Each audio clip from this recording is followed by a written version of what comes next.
جی، اعوذ باللہ من الشیطان الرجیم، بسم اللہ الرحمن الرحیم۔ یہ سورہ توبہ ہے، مدنی صورت ہے یہ۔ ایسا آپ نے بسم اللہ کیا اس پہ بھی؟ وہ میں نے اپنے پروگرام شروع کرنے کے لیے کیا ہے۔ اچھا اچھا۔ سورہ توبہ تو اب پڑھوں گا میں۔ تو سورہ توبہ جو ہے براۃ من اللہ و رسولی، اس میں بسم اللہ الرحمن الرحیم نہیں لکھی، یہ آپ نے دیکھا ہوگا۔ اس کے دو سبب آئے ہیں۔ ایک سبب تو یہ ہے کہ حضرت عثمان سے پوچھا گیا تھا کہ آپ نے بسم اللہ کیوں نہیں لکھی، تو انہوں نے کہا نبی کریم نے اس پہ نہیں لکھوائی تو میں نے بھی نہیں لکھوائی۔ اور دوسرا سبب یہ بتایا جاتا ہے کہ چونکہ اس کے اندر بہت ہی یعنی جو اہل کفر ہیں یا اہل نفاق ہیں ان کے بارے میں بالکل دو ٹوک بات کر دی گئی ہے، تو اس کے ساتھ بسم اللہ کا لفظ مناسب نہیں تھا، تو کوئی اعوذ باللہ کے ساتھ اس کو شروع کیا گیا ہے۔ اور باقی یہ کہ اس پہ اعوذ باللہ پڑھ لیں تب بھی ٹھیک ہے، نہیں پڑھیں تب بھی ویسے بھی شروع کر سکتے ہیں اسے۔ تو براءۃ من اللہ و رسولی، اللہ تعالیٰ کی طرف سے اور اس کے رسول کی طرف سے اب اس بات کی گویا بالکل برات، بیزاری، قطع تعلق، اور ایک طرح سے ہم سے گویا اب ہم پیچھا اب ہم انہوں نے ہم سے پیچھا چھڑا لیا، اب ہم ان سے پیچھا چھڑا رہے ہیں، تو ان کے لیے برات ہے۔ الی الذین عاہدتم من المشرکین، قطع تعلق ہے ان مشرکوں سے جنہوں نے تم سے عہد کیا ہوا تھا۔ تو ان کے ساتھ اللہ نے کہا کہ فسیحوا فی الارض، اس میں تمہارے لیے اب گنجائش یہ ہے کہ 4 مہینے کی تمہیں مہلت ہے، اور تم اللہ تعالیٰ کو بے بس نہیں کر سکتے ہو، عاجز نہیں کر سکتے ہو، اور وان اللہ مخزی الکافرین، اور کافروں کو اللہ تعالیٰ رسوا کر کے رہے گا۔ اور اللہ کی طرف سے اجازت ہے، اس کے رسول کی طرف سے یہ اعلان ہے وہ جو حج اکبر کی طرف۔ اب یہاں حج اکبر جو ہے اس کے بارے میں عام طور سے 3 اس کے مطلب ہیں۔ ایک تو یہ کہ حج اکبر اصل میں عرفات کا جو دن ہوتا ہے اس کو حج اکبر کہتے ہیں، کیونکہ سب سے بڑا دن ہوتا ہے وہ حج کا جو عمل ہے، سب سے بڑا عرفات کا دن ہے۔ آپ نے ایک جگہ حدیث میں فرمایا ہے کہ حج ہی عرفات میں ٹھہرنا ہی حج ہے۔ اور دوسرا یہ ہے کہ حج اکبر نبی کریم صلی اللہ علیہ وسلم نے جو حج کیا تھا اور وہ حج اکبر ہے۔ تیسرا یہ ہے کہ آپ کا عرفات کا دن جمعے کے دن ہوا تھا، تو اس لیے اس کی وجہ سے 2 چیزیں جمع ہو گئی تھیں، جمعہ بھی اور عرفات بھی، تو اس لیے حج اکبر ہے۔ ایک اور یہ ہے کہ حج جو ہوتا ہے وہ حج اکبر ہوتا ہے، کیونکہ عمرہ جو ہے وہ حج اصغر ہے، یعنی چھوٹا حج ہے۔ تو بہرحال ہمارے ہاں روایتیں بہت مشہور ہو گئی ہیں، مثلا یہ کہ عرفات کا دن جمعہ کا دن ہوگا تو بہت حج اکبر ہوگا تو اس کا ثواب بہت زیادہ ہے، تو بہرحال ایسی کوئی بات نہیں ہے۔ ہاں یہ کہ نبی کریم صلی اللہ علیہ وسلم کے حج سے اس کی مشابہت ہو جائے گی، وہ ایک اچھی بات ہے، لیکن ثواب کا تعلق اس سے نہیں ہے۔ ایک آدھ ہمارے یہ بھی مشہور کر دیا گیا تھا کہ صاحب اگر وہ بادشاہ مر جاتا ہے اگر عرفات کا دن جمعے کا ہوتا ہے، اب یہ عجیب بات ہے کہ عرفات کا دن بھی بابرکت اور جمعے کا دن بھی بابرکت، لیکن اس کا نحوست اس کی بادشاہ کو پہنچتی ہے۔ ظاہر ہے کہ یہ بھی مشہور کیا ہوا ہے، اسی کوئی حقیقت نہیں ہے۔ تو اللہ تعالیٰ نے گویا یہ کہا کہ اب تمہارے لیے اجازت ہے حج اکبر کے دن، اس بات کا اعلان ہے کہ اللہ تعالیٰ تمہاری طرف سے ہم اعلان کرتے ہیں کہ اب مشرکوں سے ہمارا کوئی تعلق نہیں رہا، اس کے رسول بھی یہ اعلان کرتے ہیں۔ اب تم توبہ کر لیتے ہو تو یہ بہتر ہوگا، اگر تم پلٹ جاتے ہو تو یہ سمجھ لو کہ اللہ تعالیٰ کو تم بے بس نہیں کر سکتے، اور اللہ تعالیٰ نے کافروں کے لیے عذاب کا انتظام کر رکھا ہے جو بڑا دردناک ہوگا۔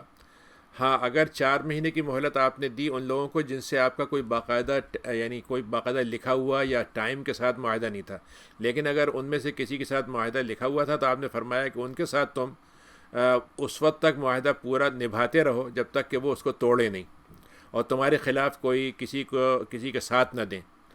تو ان کے ساتھ جتنی مدت کا تم نے ان کو دیا ہے، 4 مہینے، 6 مہینے، 8 مہینے، اس کی مدت پوری کرنے دو۔ اللہ تعالیٰ تقویٰ کرنے والوں سے محبت کرتا ہے، یعنی تقویٰ کا مطلب یہ ہے کہ جو اپنے دشمنوں کے ساتھ بھی جو وعدہ ہوتا ہے اس کو پورا کرتے ہیں۔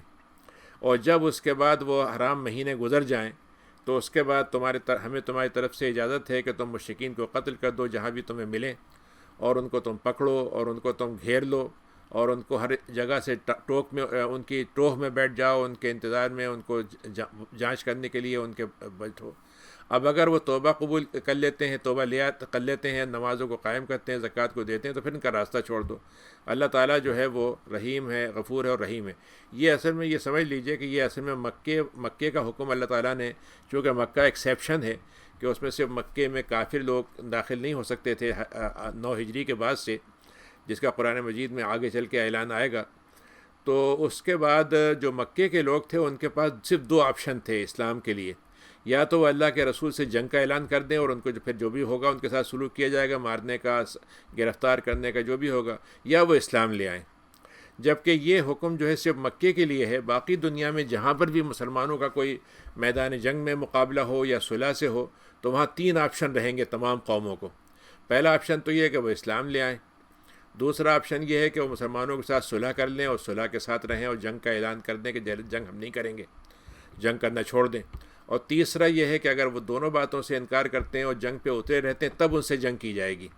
تو مکے کے لیے صرف 2 ہی حکم تھے، یا تو مسلمان ہوں گے یا ان سے جنگ ہوگی، اور دوسری جگہ پر یہ ہے، تو اس کو یعنی اس آیت کو مکے کے لیے خاص سمجھا جائے گا کہ آپ نے یہ ان سے کہا کہ جتنی مدت کی مہلت ملی ہے بس اس کے بعد یا تو اسلام لانا ہے تمہیں، ورنہ تمہیں اس کے بعد اگر حرام مہینہ ہے تو اس میں چھوڑ دیں گے، حرام مہینہ گزرتے ہی تمہارے لیے تم سے جنگ ہوگی۔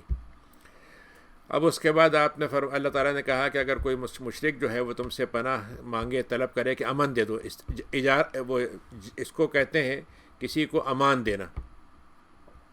امان کا مطلب یہ ہوتا ہے کہ اس کو آپ نے تحفظ دے دیا تو آپ کی شیلٹر میں رہے گا۔ تو اگر کوئی مشرک کہتا ہے کہ ذرا سا ہم اللہ کی بات سننا چاہتے ہیں، سمجھنا چاہتے ہیں، تو آپ ان کو اپنے گاؤں میں یا جہاں پر بھی وہ ہیں اور ان کو آپ اپنے علاقے میں لا کر ان کو آنے دیں، رہیں آپ کے ساتھ، اسلام کو سمجھیں، اور تاکہ ان کو اسلام کی بات پہنچ جائے، اور وہ ابھی تو کچھ نہیں جانتے۔ تو اللہ تعالیٰ نے یہی کہا کہ آپ ان کو اتنی مدت کے لیے ان کو موقع دے دیں، وہ آپ کے ساتھ امن میں رہیں گے۔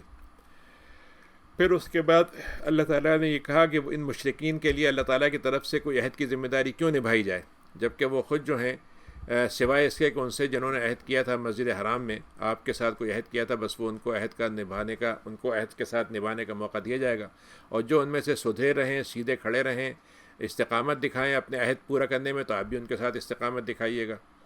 ان اللہ یحب المتقین، اللہ تعالیٰ تقویٰ کرنے والوں سے محبت کرتا ہے۔ پھر اس کے بعد اللہ تعالیٰ نے یہ کہا کہ یہ تم جو سمجھ رہے ہو کہ ہم نے تم کو حکم دیا ہے بڑا بے تکا ہے، سخت ہے، اور بھائی اب ان کو تو معاف کر دینا چاہیے، چھوڑ دینا چاہیے، تو اللہ تعالیٰ نے یہاں پر اس آیت میں یہ کہا 8 نمبر میں کہ تم یہ سمجھ لو کہ یہ ابھی بے بس ہو گئے ہیں، دب گئے ہیں، تو یہ بڑے بھیگے لگ رہے ہیں، بڑے مسکین لگ رہے ہیں، لیکن اگر آج ان کو پھر تو بڑا موقع مل جائے اور تمہارے پر غالب آ جائیں تو نہ تم سے کسی قسم کی قرابت کو نبھائیں گے، نہ کسی قسم کی ذمہ داری پوری کریں گے، کوئی عہد ہوگا اس کی بھی پرواہ نہیں کریں گے۔ آپ دیکھ لیجئے مسلمانوں کے ساتھ بار بار ہوا ہے، یعنی ابھی ہمارے اپنے تاریخ میں، قریب کی تاریخ میں ہوا ہے کہ جیسے جو طاقتور لوگ تھے انہوں نے کہا کہ آپ یہ کام کر لیجئے، شریف مکہ سے انہوں نے وعدہ کیا، اس سے وعدہ کیا، اس سے وعدہ کیا، اور جب اس کا معاملہ پورا ہو گیا تو انہوں نے ان کو پوچھا بھی نہیں۔ تو اللہ تعالیٰ نے کہا کہ ان کا مزاج تمہیں ہم بتاتے ہیں کہ یہ ہے کہ یہ عہد کو نہ تو نبھاتے ہیں اور یہ صرف دب جاتے ہیں، کمزور ہو جاتے ہیں، تبھی یہ تھوڑے سے تم کو لگتا ہے کہ بڑے مسکین ہیں یا بڑے ملنسار ہیں یا بھلے مانس ہیں۔ یہ اردو نقم، اور یہ تمہیں اپنی باتوں سے تو بڑا راضی کر لیں گے، لیکن دلوں میں ان کے تمہارے طرف سے بڑی یہ کہ ٹیڑھ ہے، بڑا ان کا ریزسٹنس ہے ان کے دلوں میں، اور ان میں سے اکثر بد کردار ہیں، اور انہوں نے اللہ کی آیتوں کو بیچ کر زمین کی تھوڑی سی چیزیں خرید رکھی ہیں اور اسی کے راستے، اللہ کے راستے میں رکاوٹ کھڑی کرتے ہیں، برا کام کرتے ہیں۔ یہ لا یرقبون فی مومن، اور ان کا معاملہ یہ ہے کہ کسی مومن کے ساتھ ان کا معاملہ اگر پڑ جائے اور یہ طاقتور ہوں تو نہ تو اس کا رشتے کا خیال رکھیں گے، نہ اس کے ساتھ کسی قسم کے عہد پیمان کا خیال رکھیں گے، اور یہ تو سرکشی میں اترے رہیں گے۔ ہاں اگر وہ توبہ کر لیں اور نماز قائم کریں، زکوٰۃ دیں، تو پھر یہ تمہارے ایسے ہی بھائی ہو گئے جیسے دوسرے بھائی ہوتے ہیں، دین میں تمہارے بھائی ہو گئے۔ اللہ تعالیٰ نے یہ آیتیں کھول کھول کر بیان کر دی ہیں تمہارے لیے تاکہ تمہارا علم ہو جائے، بڑھ جائے۔ اگر یہ اپنے عہد کو توڑ دیتے ہیں جبکہ انہوں نے عہد کر لیا تھا، وَطَعَنُوا فِي دِينِكُمْ، اور تمہارے دین میں یہ مذاق اڑائیں، تمہارے دین کے اندر مطلب یہ کہ نشتر جھونکیں اس کے اندر، یا دین کے اندر مطلب یہ کہ ایسی سی باتیں کہیں جس سے دین کا مذاق اڑے یا دین کی تضحیق ہو یا دین کی ہو، تو دین کے اندر تم سے یہ عیب نکالیں، تو پھر یہ کفر کے جو سردار ہیں ان سے تمہاری لڑائی ہونی چاہیے، ان کی کوئی مطلب یہ کہ قسموں کا اعتبار نہیں ہونا چاہیے، کیونکہ یہ اور شاید کہ اس طرح سے رک جائیں۔ اب اس کے بعد کی آیت ہے کہ کیا تمہیں اے مومنین یہ بتاؤ کہ تم بچنا چاہتے ہو لڑنے سے، کیا تم ایسی قوم سے بھی نہیں لڑنا چاہو گے جس نے تمہارے ساتھ قسمیں کی اور توڑ دیں، اور جنہوں نے رسول کو مکے سے نکالنے کا ارادہ کیا، اور یہ تم سے، اور یہ پہلے انہوں نے کی تھی، یعنی تم نے ان کے اوپر حملہ نہیں کیا تھا بلکہ حملہ تو انہوں نے کیا تھا۔ اور عربی میں ایک مثال ہے کہ البادی ازلم، جو شروع کرنے والا ہوتا ہے اصل ظالم تو وہ ہوتا ہے، یعنی جو انیشیٹ کرتا ہے وہ اصل ذمہ دار ہوتا ہے، چاہے بعد میں ہوتا ہے اس پہ زیادہ ظلم ہو جائے، لیکن شروع کرنے والا تو وہی تھا۔ اتخشونہم، اب یہ دیکھیے یہ جو آیت ہے یہ اس کے اندر نبی کریم صلی اللہ علیہ وسلم کا نکالنا اللہ تعالیٰ کے نزدیک اتنی بڑی سزا ہے کہ ان کو اس کے لیے قتال کا حکم دیا اللہ نے، یعنی ان کو رسول اللہ کی توہین کرنا، ان کی براس فہمی کرنا اور ان کو قتل کرنے کی ارادہ کرنا، یہ اللہ کے نزدیک اتنا بڑا عیب ہے، اتنی سزا ہے کہ اس کی دنیا میں ان کو مطلب یہ کہ اس میں قتل سے گزرنا پڑے گا۔ اتخشونہم، کیا تم سے ڈرتے ہو؟ اللہ تعالیٰ اس بات کا زیادہ حقدار ہے کہ تم اس سے ڈرو اگر تم ایمان رکھتے ہو، ایمان پہ جمے ہوئے ہو اگر تم۔ اس کے بعد اللہ تعالیٰ نے کہا کہ پھر ان سے وہی کہا کہ تم لڑو ان سے، اللہ تعالیٰ تمہارے ذریعے سے ان کو جو تکلیف پہنچانا ہے اللہ تعالیٰ کو وہ تمہارے ذریعے سے پہنچا دے گا اور ان کو رسوا کرے گا اور تم کو ان پر مزد دے دے گا۔ وَيَشْفِ صُدُورَ قَوْمٍ، اور اس کے ذریعے سے مسلمانوں کے اندر جو ایک قسم کی کسک ہے، اندر سے تڑپ ہے، ایک قسم کی پریشانی ہے، اور جو کافروں کا منظر انہوں نے دیکھا تھا، جو کچھ انہوں نے کیا تھا، تو جب ان کو ان سے بدلہ مل جائے گا تو ان کے دلوں میں ٹھنڈک آ جائے گی، ٹھنڈک ہو جائے گی مومنین کے، اور ان کے دلوں کے اندر جو غیظ ہے وہ ختم ہو جائے گا۔ اللہ تعالیٰ جس سے چاہے گا توبہ بھی قبول کر لے گا۔ اللہ تعالیٰ بہت علم والا ہے، بہت حکمت والا ہے۔ اے تم کیا یہ سمجھتے ہو کہ تم ہم ایسے ہی چھوڑ دیں گے؟ اور تم سے اللہ تعالیٰ یہ نہیں دیکھنا چاہے گا کہ تم نے جہاد اللہ کی راہ میں کیا کہ نہیں کیا، اور اللہ تعالیٰ یہ تم سے نہیں دیکھنا چاہے گا کہ تم نے اللہ کو چھوڑ کر، رسول کو چھوڑ کر کسی اور کو تو اپنا ساتھی نہیں بنا لیا۔ ولیجہ کا مطلب ہوتا ہے رازدار، یہ ولی کا لفظ جو ہے اسی کے ساتھ تھوڑا سا جیم اور ہے کا اضافہ ہو گیا ہے، تو تم نے اگر دوسروں کو رازدار بنا لیا تو ہم تمہیں جو آزمائش میں ڈال رہے ہیں تو ہم اس سے چیک کر لیں گے کہ ہمارے ساتھ تم جڑے رہو گے یا ہو سکتا ہے دوسروں طرف پھسل جاؤ۔ اللہ تعالیٰ خوب جانتا ہے جو کچھ تم کرتے ہو۔ اور یہ مشرکین جو مکے کے پاسبان بنتے ہیں، اپنے آپ کو کہتے ہیں کہ ہم تو اس کے پاسبان تھے مکے میں، جب نبی کریم صلی اللہ علیہ وسلم کی بات ہوتی تو کہتے ہیں کہ حرم کی پاسبانی تو ہم کرتے ہیں، خدمت ہم کرتے ہیں، اور یہ ان کا دین کہاں سے صحیح ہو گیا، ہمارا دین صحیح ہوگا۔ تو اللہ نے کہا کہ مشرکین کو تو یہ حق ہی نہیں تھا کہ وہ اللہ کے مسجد کی آبادی کرتے، اس کو سجاتے، اس کے اندر مطلب یہ کہ انتظام کرتے، یہ ان کا حق نہیں تھا، جبکہ وہ خود یہ کہہ رہے ہیں کہ ہم کافر ہیں، تو ان کے تو اعمال ختم ہو چکے ہیں اور ہمیشہ جہنم میں رہیں گے۔ اللہ تعالیٰ نے پھر 18ویں آیت میں کہا کہ اللہ تعالیٰ کی مسجدوں کو آباد کرنے والے تو وہ ہوتے ہیں جو اللہ پر ایمان لائیں، آخرت پر ایمان لائیں، نماز کو قائم کریں، زکوٰۃ کو دیتے رہیں اور اللہ کے علاوہ کسی سے نہ ڈریں، تو یہ وہ ہوتے ہیں جو ہدایت یافتہ ہو جائیں گے۔ اور اللہ نے ایک عجیب بات کہی 19ویں آیت میں، یہ بہت اہم بات ہے کہ اگر کوئی شخص یہ سمجھتا ہے کہ ہم نے صاحب بڑے بڑے دین کے وہ خدمتیں کر دیں، ہزاروں قرآن چھپا دیے، ہم نے ہزاروں لاؤں کھانا کھلا دیا، ہم نے مسجدیں بنا دی، ہم نے یہ کر دیا، تو اللہ تعالیٰ نے کہا کہ یہ سب باتیں بہت اچھی، لیکن ان چیزوں پر اگر تم یہ سمجھتے ہو کہ یہ کافی ہیں تو کافی نہیں ہے۔ تو اگر حاجی کو تم نے پانی پلا دیا، مسجد کی آبادی کر دی، کروڑوں اربوں کی مسجد بنا دی، آج دیکھیے مسجد کیا شاندار بنائی ہے، تو یہ اللہ کے ہاں اس کے برابر نہیں ہو سکتا یہ آدمی جو اللہ پر ایمان لاتا ہو، آخرت پر ایمان لاتا ہو، اللہ کی راہ میں جہاد کرتا ہو۔ تو دیکھیے مطلب یہ ہے کہ حرم کا قائم کرنا اور بسانا اپنی جگہ پر ہے، لیکن حرم بسانے سے ایمان کو فائدہ ہو، اہل ایمان کو فائدہ ہو، اور اللہ تعالیٰ کے جو دین کا ٹکڑے کرنے والے ہوں، توڑنے والے ہوں، مخالف کرنے والے ہوں، ان کے خلاف جہاد سے ہو، تب تو یہ حج آباد کا ہو گیا، اور حج کے ذریعے سے ہم بھی آباد ہو گئے، اور حج میں ہم نے ایمان کو بھی اپنے اندر آپ بسا لیا، اور حج بھی ایمان کے ذریعے سے سرخرو ہو گیا۔ یہ اللہ کے نزدیک دونوں برابر نہیں ہو سکتے۔ واللہ لا یہدی القوم الظالمین، اللہ تعالیٰ ظالموں کو تو ہدایت نہیں دیا کرتا۔ اور وہ لوگ جو ایمان لائے، پھر انہوں نے ہجرت کی، پھر اللہ کی راہ میں جہاد کیا اپنے مال سے، اپنی جانوں سے، یہ اللہ کے نزدیک درجے میں بہت عظیم ہے، اور یہی کامیاب ہونے والوں میں ہے۔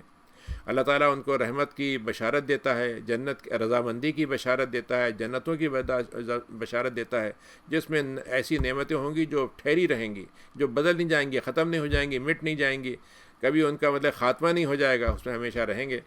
اور اللہ کے پاس تو بہت بڑے بڑے اجر ہیں ان کو دینے کے لیے۔ پھر یہاں پر پھر اللہ نے اس میں بڑی اہم بات اس سے پہلے بھی آئی تھی، لیکن یہاں خاص طور سے کہی ہے کہ اے ایمان والو، تمہارا ایمان کے ساتھ جب تم جڑ گئے تو اب تمہارے ساتھ وہی جڑنا چاہیے جو ایمان کے ساتھ جڑے ہوں۔ اگر کوئی تمہارے رشتہ دار ہوں اور ایمان کے ساتھ نہ جڑے ہوں تو تمہارا ان کا رشتہ جو ہے رشتہ تو رہے گا، لیکن رشتہ ایمان کی بنیاد پہ نہیں ہوگا۔ تو دیکھو ایمان والو، اپنے باپوں کو، اپنے باپ دادا کو، اپنے ماں باپ کو، اپنے بھائیوں کو وہ ایسے ولی مت بنا لو کہ جو جب وہ کفر کو ایمان پر پسند کر لیں، ترجیح دے دیں۔ تم اگر ان کے ساتھ پھر جاؤ گے تو تم بھی ظالموں میں ہو جاؤ گے۔ اور دیکھو اللہ تعالیٰ کہتا ہے کہ تمہارے باپ، تمہارے بیٹے، تمہارے بھائی، تمہاری بیویاں یا شوہر، اگر تمہارا خاندان اور تمہارا مال جو تم نے کمایا ہے، وہ تجارت جس کا تم سمجھتے ہو کہ اگر ہم اسلام لے آئے اور اسلام والوں کے ساتھ ہم نے زندگی گزاری تو مسلمانوں کا تو پھر آمدنی کم ہو جائے گی، معیشت ٹوٹ جائے گی، خراب ہو جائے گی۔ اگر تم اس سے ڈرتے ہو یا تمہیں دل چاہتا ہے کہ بھائی اگر کافروں کے ساتھ دوستی اچھی کر لیں گے تو ان کے علاقے بڑے شاندار ہیں، اس میں بڑے اچھے گھر بنانے کا موقع ہوگا، وہ ہم بنا لیتے ہیں، تو اللہ نے کہا کہ یہ ساری چیزیں اگر تمہارے نزدیک اللہ، اس کے رسول اور جہاد سے بڑھ کر زیادہ تم کو پسند آنے لگیں تو پھر تمہیں ہم ایک مہلت دیتے ہیں، جس کے بعد تمہیں پتہ چل جائے گا کہ تمہارا انجام کیا ہونے والا ہے، تو تم انتظار کرتے رہو، اللہ کا حکم آ جائے گا۔ اللہ تعالیٰ فاسقوں کو ہدایت نہیں دیا کرتا۔ لقد نصرکم اللہ، اب یہاں پہ اللہ نے یہ بتایا کہ دیکھو ہماری نصرت سے تمہیں کیا کیا موقع ملے، کب کب ہوئے، اور کب ایسے ہوئے جب تم کچھ بھی نہیں تھے، اور کب وہ تھے جب تم سمجھ رہے تھے ہم بہت کچھ ہیں۔ تو اللہ تعالیٰ نے جب مدینہ مکہ فتح ہوا تو کافی لوگ مسلمان ہو گئے تھے۔ اچھا، وہ جب حنین میں ایک لڑائی تھی، حنین کا ایک قبیلہ تھا، اس سے لڑائی ہونا تھی، تو آپ نے کہا لڑتے ہیں، تو معلوم مکے کے بڑی تعداد آپ کے ساتھ شریک ہو گئی۔ اچھا، وہ سب وہی تھے اسی طرح کے جذبے والے کہ وہاں پہ مال غنیمت ہوگا، لوٹیں گے۔ تو وہ ہوا یہ کہ مسلمانوں نے کہیں یہ کہہ دیا کہ آج تو ہماری بڑی تعداد ہے، اب تو ہمارے ہارنے کا سوال ہی نہیں۔ اور ہوا یہ کہ حنین والوں نے جو پہلے شروع میں حملہ کیا تیروں سے، تو ساری فوج جو تھی ایک دم پیچھے ہٹی اور ایک دم افراتفری مچ گئی۔ پھر نبی کریم صلی اللہ علیہ وسلم نے ان کو آواز دلوائی حضرت عباس سے، آپ وہیں کھڑے ہوئے تھے، آپ نے کہا کہ میں نبی ہوں اور میں جھوٹا نہیں ہوں اور میں عبد المطلب کا بیٹا ہوں۔ اور تو جب لوگوں نے حضرت عباس کی آواز سنی تو پھر پلٹے، بہرحال وہ پھر سے فتح ان کو مل گئی۔ لیکن اللہ نے یہ بتانے کے لیے کہا کہ ہم نے تمہیں یوم حنین میں بھی مدد کی تھی، جب تمہیں اپنی تعداد پہ کچھ گھمنڈ ہو گیا تھا تو وہ تمہیں کام نہیں آئی، اور زمین تمہارے لیے تنگ ہو گئی جبکہ بڑی وسیع ہے زمین، اور تم پیچھے بھاگنے لگے، پلٹ کے بھاگنے لگے، منہ موڑ کے بھاگنے لگے۔ اللہ تعالیٰ نے پھر مومنین پر سکینہ اتاری، اپنے رسول پر اور مومنین پر، اور ایسے لشکر ہم نے بھیجے جس کو وہ تم نے دیکھا نہیں تھا، اور ان کے ذریعے سے ہم نے تمہارے اندر ایک سکون پیدا کرا دیا اور کافروں کو عذاب دے دیا۔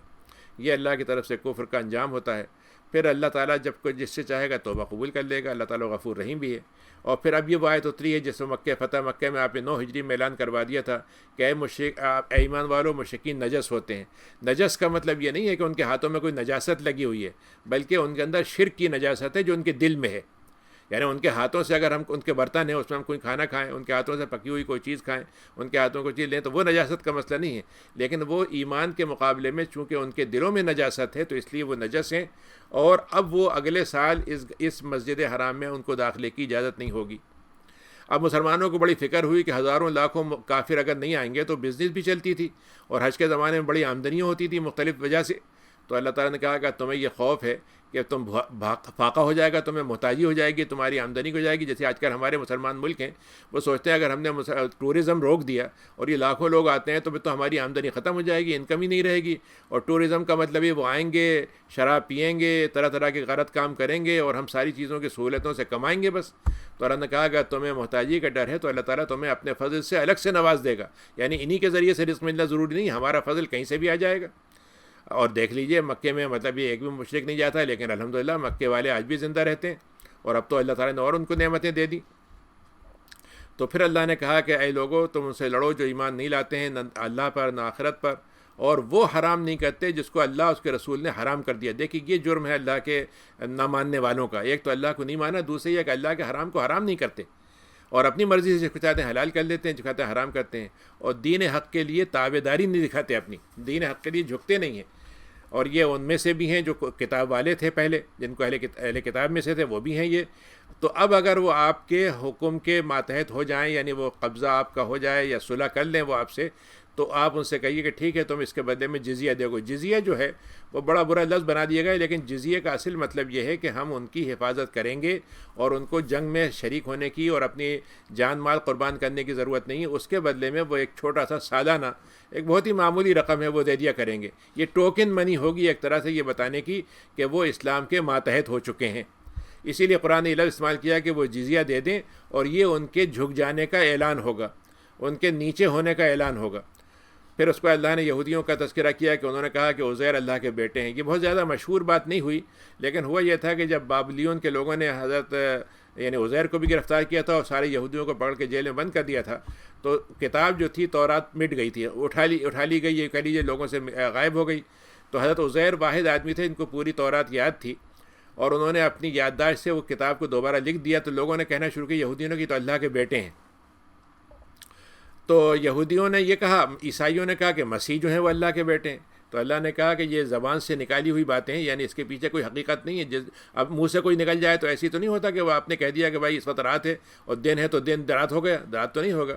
یضاہئون قول الذین، پھر اللہ نے عجیب بات کہی کہ یہ جو باتیں یہ کہہ رہے ہیں عیسیٰ کے نام سے، عزیر کے نام سے، مشرکین کے جو پچھلے گروہ گزرے ہیں وہ کسی اور نام سے یہی باتیں کیا کرتے تھے. وہ کہتے تھے کہ فلاں خدا کا بیٹا ہے، فلاں خدا کی بیٹی ہے، تو انہوں نے اسی چیز کو چربہ بنا لیا، اس کا اسی کی نقل کر لی. اب جو کفر والے تھے ان سے قاتلہم اللہ، اللہ تعالیٰ ان کو قتل کرے، یہ کتنے دھوکے بازی ہیں اور کتنے بہکاوے کے کام کرتے ہیں. اور انہوں نے دوسرا جرم کیا ہے اہل کتاب کا، کہ جو ان کے پریسٹ ہیں، ان کے ربائی ہیں، ان کے پوپ ہیں، ان کو انہوں نے اللہ کو چھوڑ کر خدا بنا لیا ہے. تو عدی ابن حاتم عیسائی تھے، پھر بعد میں مسلمان ہوئے، تو انہوں نے کہا اللہ کے رسول، ہم نے تو کبھی ان کو خدا نہیں بنایا. آپ نے کہا تم جب وہ حلال کرتے تھے تم حلال مان لیتے تھے، جب وہ حرام کرتے تھے تم حرام مان لیتے تھے، یہی خدا بنانا ہے. یعنی گویا خدا بنانے کا مقابلہ یہ ہوگا کہ اگر ایک آدمی کو آپ حق دے دیں کہ آپ حلال کریں، آپ حرام کریں، آپ لیگل کریں، آپ انلیگل کریں، تو آپ نے ان کو خدا بنا لیا. اور مسیح ابن مریم کو چھوڑ کر، اللہ کو چھوڑ کر ان کو خدا بنا لیا، جبکہ ان سے کہا گیا تھا صرف ایک خدا کی عبادت کرنا ہے، ایک کے علاوہ، اس کے علاوہ کوئی معبود نہیں ہے. کتنا پاک ہے وہ جو جس بات سے وہ شریک ٹھہراتے ہیں اس کے ساتھ. اور یہ چاہتے یہ ہیں کہ ان کی پوری کوشش اسی پہ لگی ہوئی ہے پہلے دن سے لے کے آج تک. ستہ ذکار رہا ہے ازل سے تا امروز، چراغ مصطفی سے شرار ابو لہبی، کہ وہ چاہتے ہیں اللہ کے نور کو اپنی پھونکوں سے مٹا دیں. لیکن اللہ تعالیٰ نے اس بات سے اس نے انکار کیا ہے کہ ایسا ہونے دے گا. وہ تو پورا کر کے رہے گا نور کو، چاہے کافروں کو پسند آئے یا نہ آئے. اور اس نے جو رسول بھیجا ہے وہ ہدایت کے ساتھ بھیجا ہے، دین حق کے ساتھ بھیجا ہے، اور اس کی ذمہ داری ہم نے یہ دی ہے کہ وہ اللہ کے دین کو دوسرے دینوں پر غالب کر دیں. یعنی دوسرے دین والے مانے زندہ رہیں، لیکن حکمرانی جو ہے وہ اللہ کے دین کی رہے گی. اور چاہے وہ دین مٹے نہیں، چاہے دوسرے دین والے نہ مٹیں، لیکن وہ ماتحت ہو کر، تابع دار ہو کر رہیں، اور اسلام کے خلاف بغاوت نہیں کریں، چاہے مشرکین کو یہ بات ناپسند آئے. یا ایھا الذین آمنوا، اور دیکھو یہ جو جن لوگوں نے اپنے احبار کو حبر اصل میں کہتے ہیں، جو سب سے بڑا عالم ہوتا ہے، اور راہب ہوتا ہے جو سب سے بڑا عبادت گزار ہوتا ہے. تو یہ اپنے عالموں کو اور اپنے راہبوں کو انہوں نے کیا کیا ہے، ان کو تو خوب مقام دے دیا. لیکن یہ لوگ کیسے ہیں، جو یہ لوگوں سے جو چندہ لیتے ہیں خود کھا جاتے ہیں، اور ان کو کوئی اس کا حق نہیں ہوتا، اور اللہ کے راستے سے پھر روکتے بھی ہیں. اور انہوں نے جو سونے اور چاندی کے بڑے بڑے مطلب کہ خزانے بنائے ہوئے ہیں، اگر آپ دیکھیں تو دنیا کا سب سے مالدار جو انسٹیٹیوشن ہے وہ پوپ کی ہے. یعنی رومن جو مطلب یہ کہ جو اٹلی میں جو ہے، دنیا میں جتنے بڑے بڑے سرمایہ دار ہیں سب کے ساتھ ان کا پیسہ لگا ہوا ہے، اور سب لوگوں کا چندہ ہے وہ.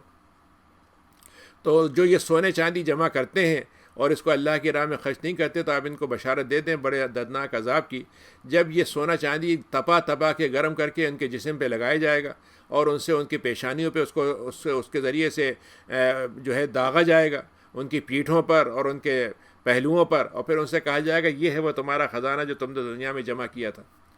پھر اللہ نے ایک اور اصول بتایا جو بہت پہلے سے ہے، لیکن یہاں پر اہل کتاب یہ کیا مسئلہ نہیں ہے. یہ جاہلیت کے زمانے میں یہ تھا کہ یہ حرام مہینے جو تھے، یہ چاہتے کہ جب کسی کو قبیلے پہ حملہ کرنا ہو اور وہ حرام مہینہ ہو، دل چاہ رہا ہو حملہ کریں، تو حرکت کیا کرتے تھے کہ مثلا رجب کے مہینے کو شعبان بنا دیتے تھے، اور شعبان کو رجب کر دیتے تھے، اور جا کے حملہ کر دیتے تھے. تو اللہ تعالیٰ نے کہا کہ دیکھو پہلی بات تو یہ کہ 12 مہینے ہم نے قیامت آسمان کی تخلیق سے پہلے بنا دیے ہیں. 12 مہینے ہم نے طے کر دیے ہیں، اور اس میں سے 4 حرام ہیں. اور یہ دین ہے اللہ تعالیٰ کا، یہ دین کا ایک بنیادی حصہ ہے یہ. یعنی یہ کوئی ایسی خالی حساب کا ایشو نہیں ہے، خالی مطلب یہ دنیا کی تقسیم کا ایشو نہیں ہے کہ آپ نے دن اور رات اور مطلب مہینے بنا دیے. یہ اللہ کے نزدیک دینی اعتبار سے اہمیت رکھتا ہے. تو ان دنوں کے اندر کوئی ظلم مت کرو، اور مشرکین سے تم لڑو مل کر، جیسے وہ تم سے مل کر لڑتے ہیں، اکٹھا ہو کے لڑتے ہیں، ویسے تم بھی ان سے لڑائی کرو. اللہ تعالیٰ جانتا ہے کون متقین کون ہے. اللہ تعالیٰ جو ہے وہ کس کے ساتھ ہے، جو متقین ہیں ان کے ساتھ.